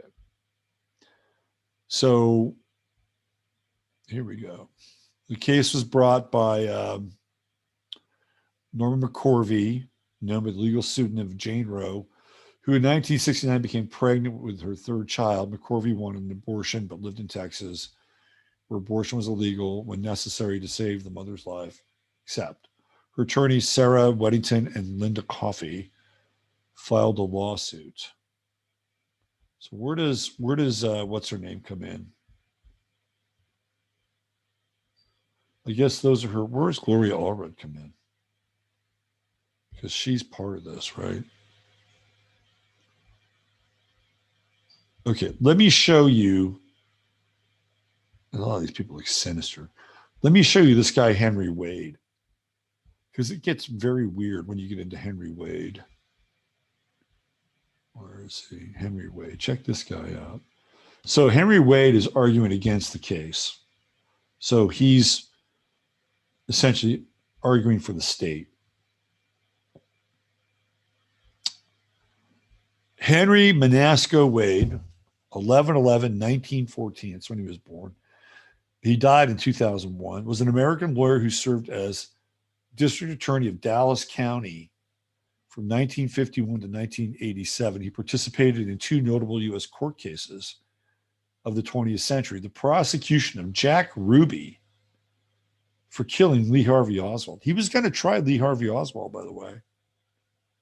And the U.S. Supreme Court's decision legalizing abortion, Roe v. Wade. In addition, Wade was district attorney when Randall Dale Adams, the subject of the 1988 documentary film The Thin Blue Line, was convicted of murder of Robert Wood, a Dallas police officer. So the Thin Blue Line essentially goes back and does forensics on a case, the filmmaker's Errol Morris, and shows that the guy that had been convicted was unlawfully convicted. So, but the weird thing is that this guy's involved in the fucking Kennedy assassination. On November 22nd, 1963, President John F. Kennedy was assassinated in downtown Dallas, just blocks from Wade's office in the Dallas County Courthouse. Wade lost the opportunity to try Lee Harvey Oswald for Kennedy's murder. Oh, I've got a call here. Who's that?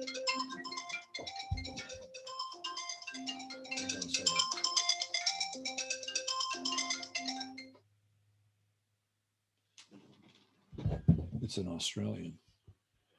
Let's see. Let's go back here.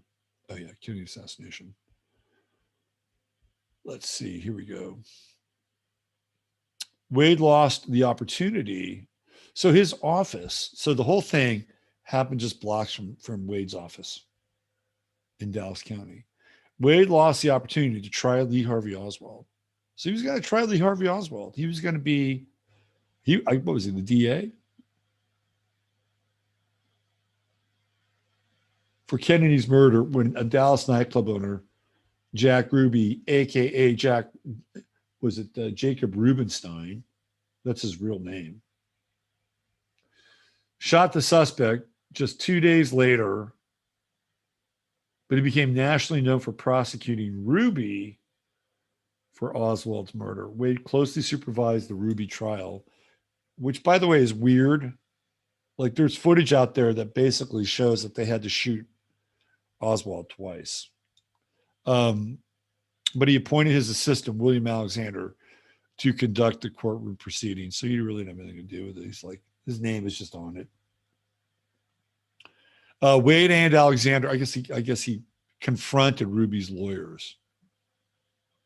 Famed trial lawyer Melvin Belli and Texas counselor Joe Tonnehill in a lengthy trial that concluded on March 14th, 1964, with a verdict for Ruby of guilty with malice. The jury deliberated for less than 3 hours before arriving at its decision, and it recommended a death penalty. So the guy theoretically, he shoots this other guy. It's captured on TV. But again, there's high strange around that. But they had that entire time, basically from November 63 to March 64. So what is that, 6 months? Wade, as Dallas County District Attorney, was named defendant when attorney Sarah Weddington and Linda Coffey mounted the 1972 constitutional challenge to the Texas criminal statutes prohibiting doctors from performing abortions. Norma McCorvey, a single woman, was signed up as a representative plaintiff. The challenge sought both a declaratory judgment that the Texas criminal abortion statutes were unconstitutional on their face, and an injunction restraining the defendant from enforcing the statutes. The lower court refused to grant Roe's desired injunction, but declared the criminal abortion statutes were void. Both sides cross-appealed. The case worked its way through the appellate process, culminating in the Supreme Court's landmark 1973 Roe versus Wade decision that made abortion legal in the United States. So there you go. This guy went on to do just fine in his post Roe v. Wade life. Had a bunch of shit named after him. Let's see. Despite the loss of Roe v. Wade and its unpopularity with conservative voters, Wade himself was not blamed and his political career did not suffer. He continued to serve in office for an additional 14 years, and he remained a fixture around the new Crowley Courts building, where members of the Dallas Bar called him the Chief. In 1995, the Henry Wade Juvenile Justice Center was named in his honor. And in 2000, shortly before his death from Parkinson's disease, Texas Lawyer magazine named him one of the 102 most influential lawyers of the 20th century. So he basically prosecuted a cupcake deal over a televised killing, theoretically, of Lee Harvey Oswald. And then he lost Roe v. Wade. I don't know if I'd want that as my legacy, honestly. But that's Mr. Wade, not me. Okay. Strange, right? The guy that lost this case was involved with the whole Kennedy thing. Very bizarre. All right, so we have, I think, one more chart here with Roe v. Wade. Yeah, this is the decision right here. What's interesting about the decision for what happened, I think it was around 8 a.m. Central Standard Time, Eastern Time. You know, the word gets out to the public. The ascendant is 0 Leo, which has to do with children, like right at the beginning of the sign. And to me, it's a really interesting ascendant. Like children are front and center here. If you go back and you look at the first chart from 73, Mars was in the 9th house, conjunct the midheaven. But here, Mars has crossed the midheaven, and now it's in the 10th house. So this is legal standing with Mars, and when you have Mars here, the 10th house with Capricorn is adjudication. And I've said this before. No laws are inert unless there's somebody to enforce them. So if you have a series of judges or a group of judges that enforce the law, theoretically it will be enforced. That said, this one could be tricky, especially because of where Neptune and the sun are. We got that square. Here the sun is a better angle at it. 2 degrees. What's the sun at today? 4. So it's actually closer to that Neptune square, which is what I was talking about. And there are people, like Lloyd Austin, who said, fuck this shit. We're not going to abide by it. We're going to have, abortion resorts on military bases or whatever, right? But there's that black moon Lilith conjunct the sun in the 10th house. And then there's Ceres in the 10th house. It's interesting when you think about all the babies that have been aborted. There are a lot of babies who would have been mothers that we'll never know about, right? And that there's this spiritual or ectoplasmic buildup of all these lives that have never made it here. And to me, in the 12th house, this also has something to do with this whole idea of being a mother. And the 12th house is very ethereal. It's like the house of the soul. And in Ceres and Cancer, it is like the soul of the mother. And I think this is coming through very strongly in this decision from an astrological standpoint. And the sun is illuminating Black Moon Lilith. I mean, how many mothers or would-be mothers participated in an abortion because they didn't feel like they could handle being a mother, that they didn't have the emotional equipment to bring a child into the world? That's very Black Moon Lilithy. And maybe that's true.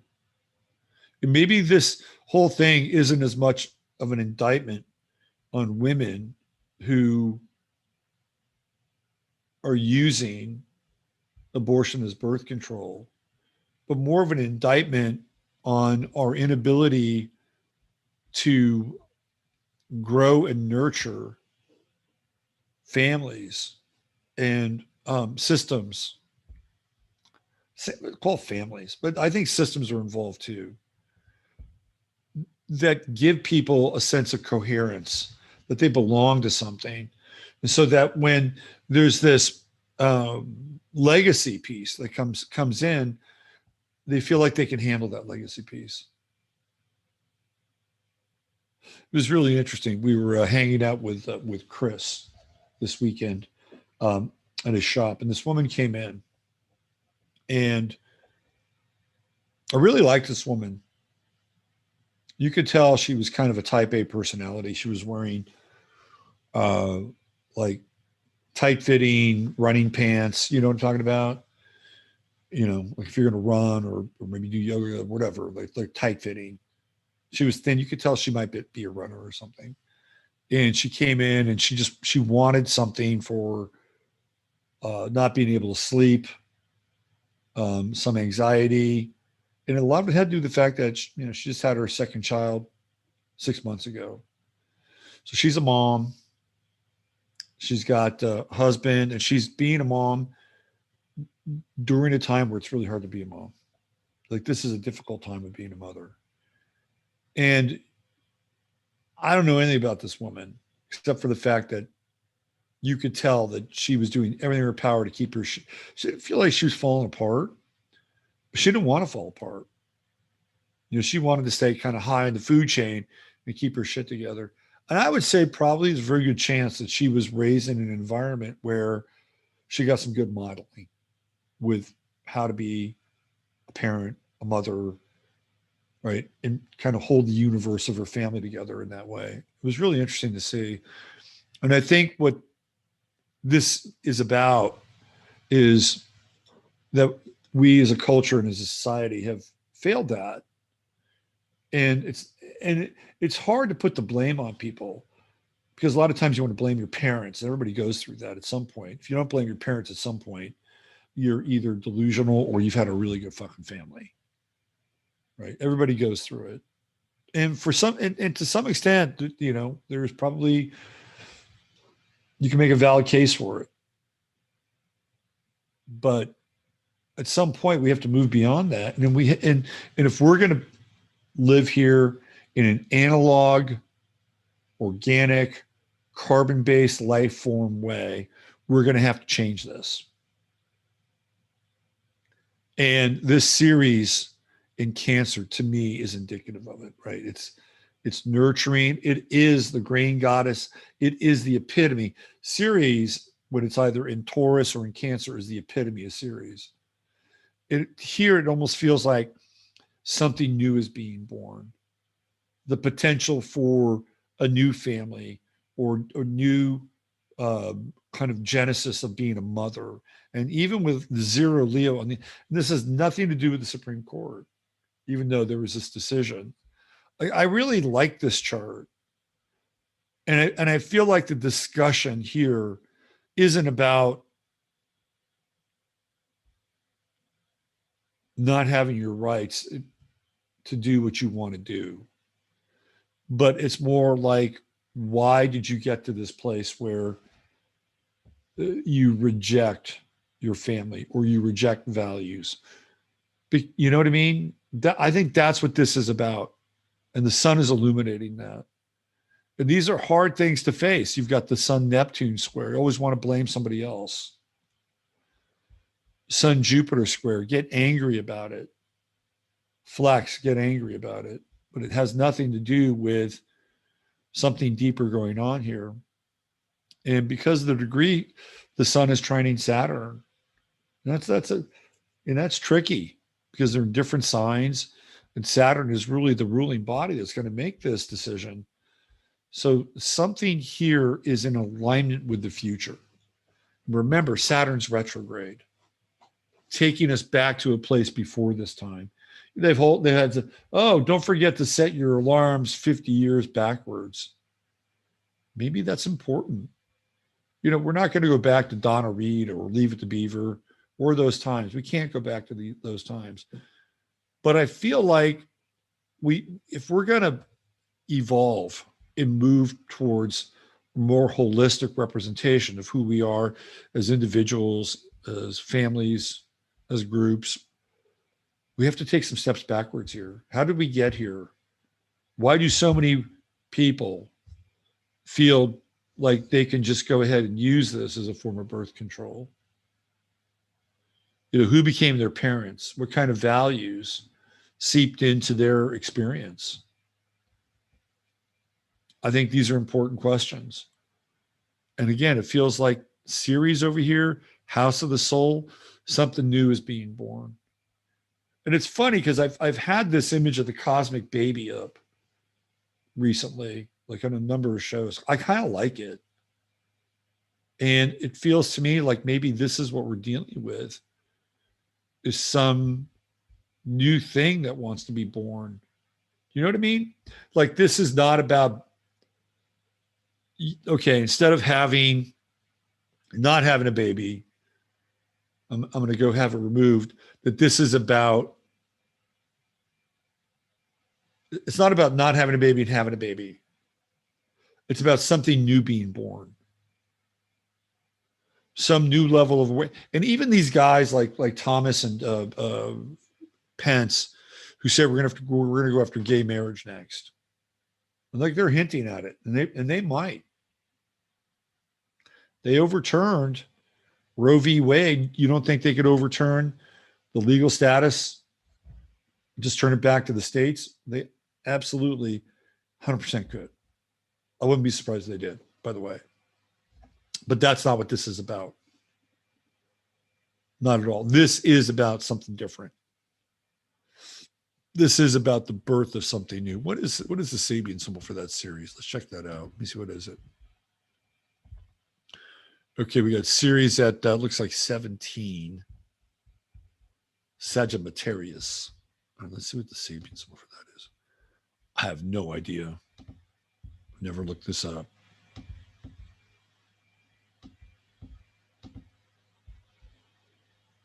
Okay, so we got 17 Cancer.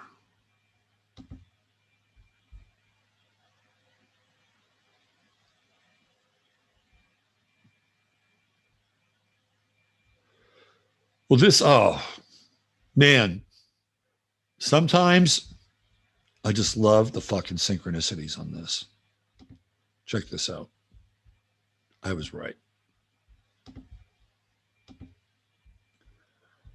Phase 107, Cancer 17. The unfoldment of multi-level potentialities issuing from an original germ. The life urge to actualize one's birth potential. That's where Ceres was on the day of this decision in the 12th house. It has more to do with an evolutionary process than it does with honoring the right to life. Although that's in there, we're kicking it back to the states and letting the states figure it out. Let's get into this here. What is pictured here is simply the process of germination. As it unfolds from the sundered seed, the plant pierces the crust of the soil and reaches up towards the light. This is the dynamic process turned outward. In contrast to the more static or introspective process of integration through understanding depicted in the preceding symbol, Germination is the crucifixion of the seed. The seed becomes the germ, just as the Tibetan student meditating silently and peacefully on the mandala is followed by the Christian crusader.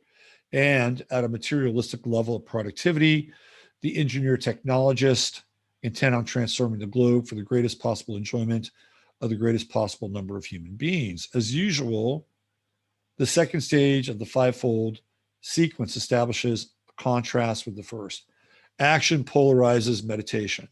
The expanding process of self-actualization, which may mean nothing more than ego expansion through conquest, contrasts with the study of structural relationship between the meaning of various energies and the potentialities of one's nature.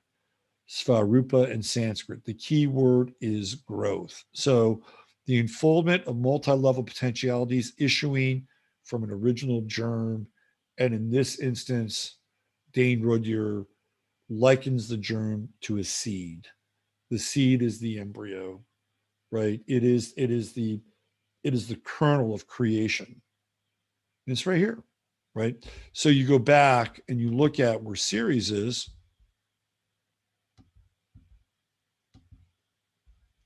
By the way, which is the grain goddess, right? That's what Ceres is. It's right there.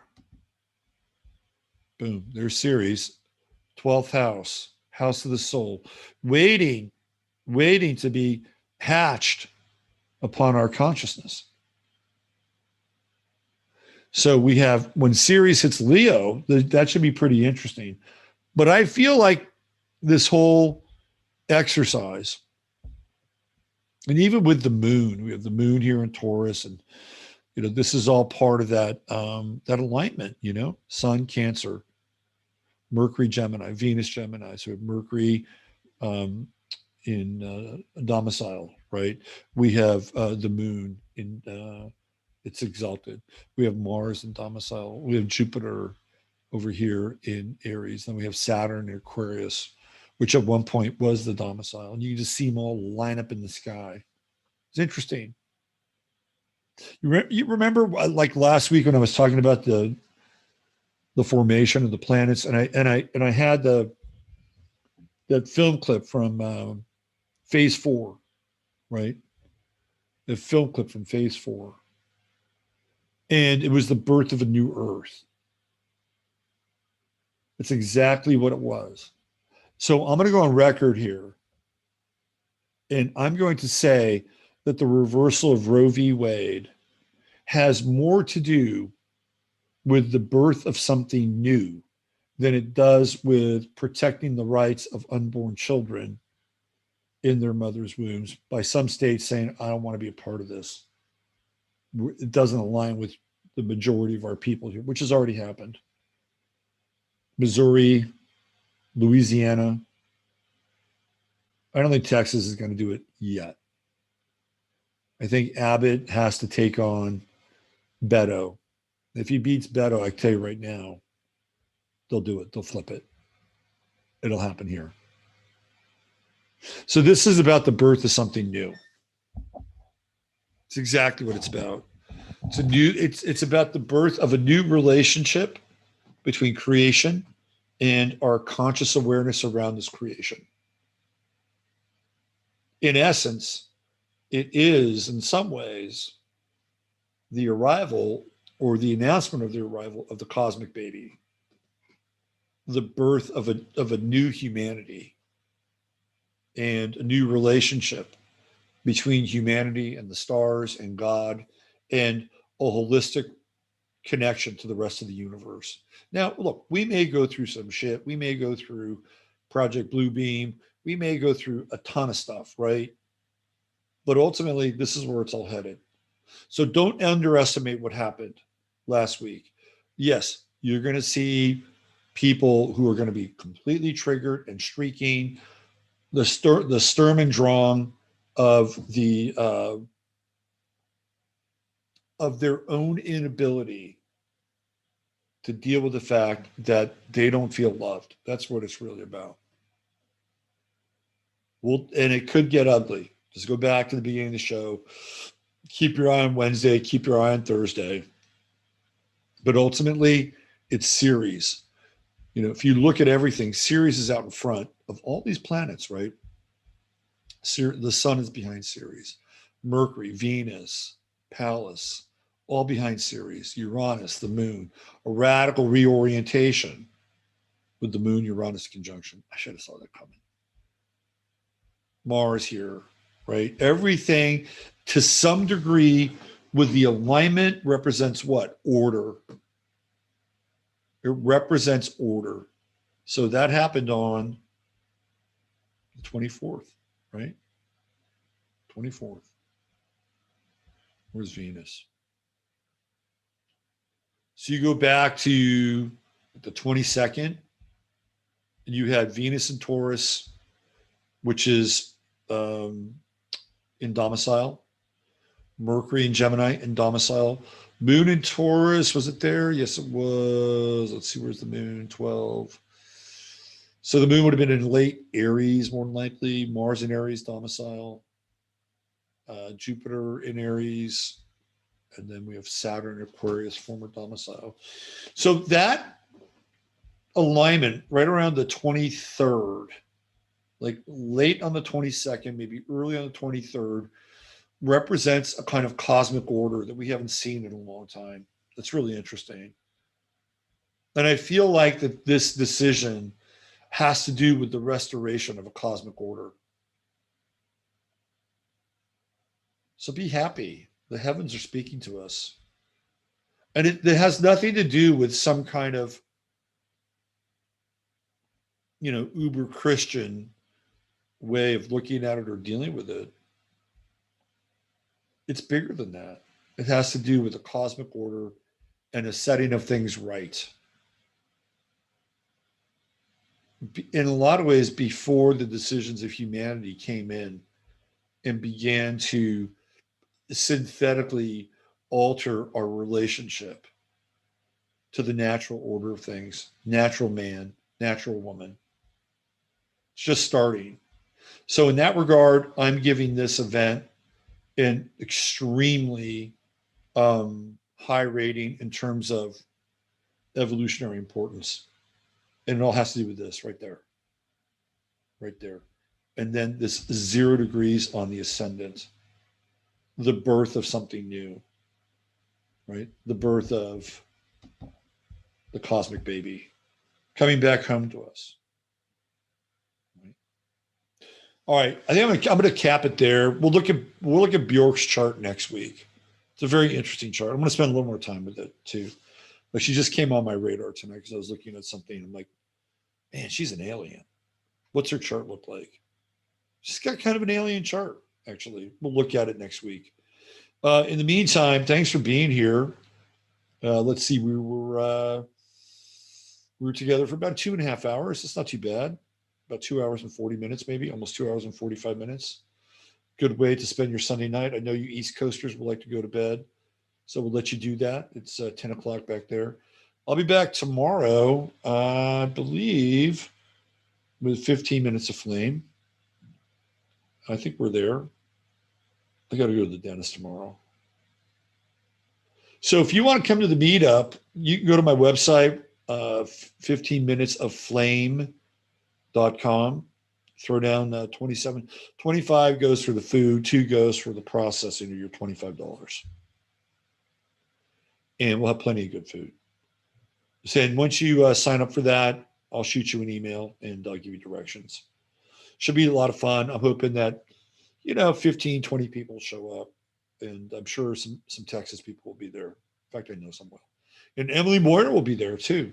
So if you want to hang out with Emily always has a lot to say, and she'll be there. We had a great dinner with Emily last night. Wow, off the hook. All right. Use your head in order to discern what's real, your heart to discern what's possible. I'm Robert Phoenix. Thanks for being here. Keep some good thoughts in your mind and heart for our friend Noreen, who is really challenged physically. And Noreen, we all love you, and we'll check in later in the week. We'll see how you're doing.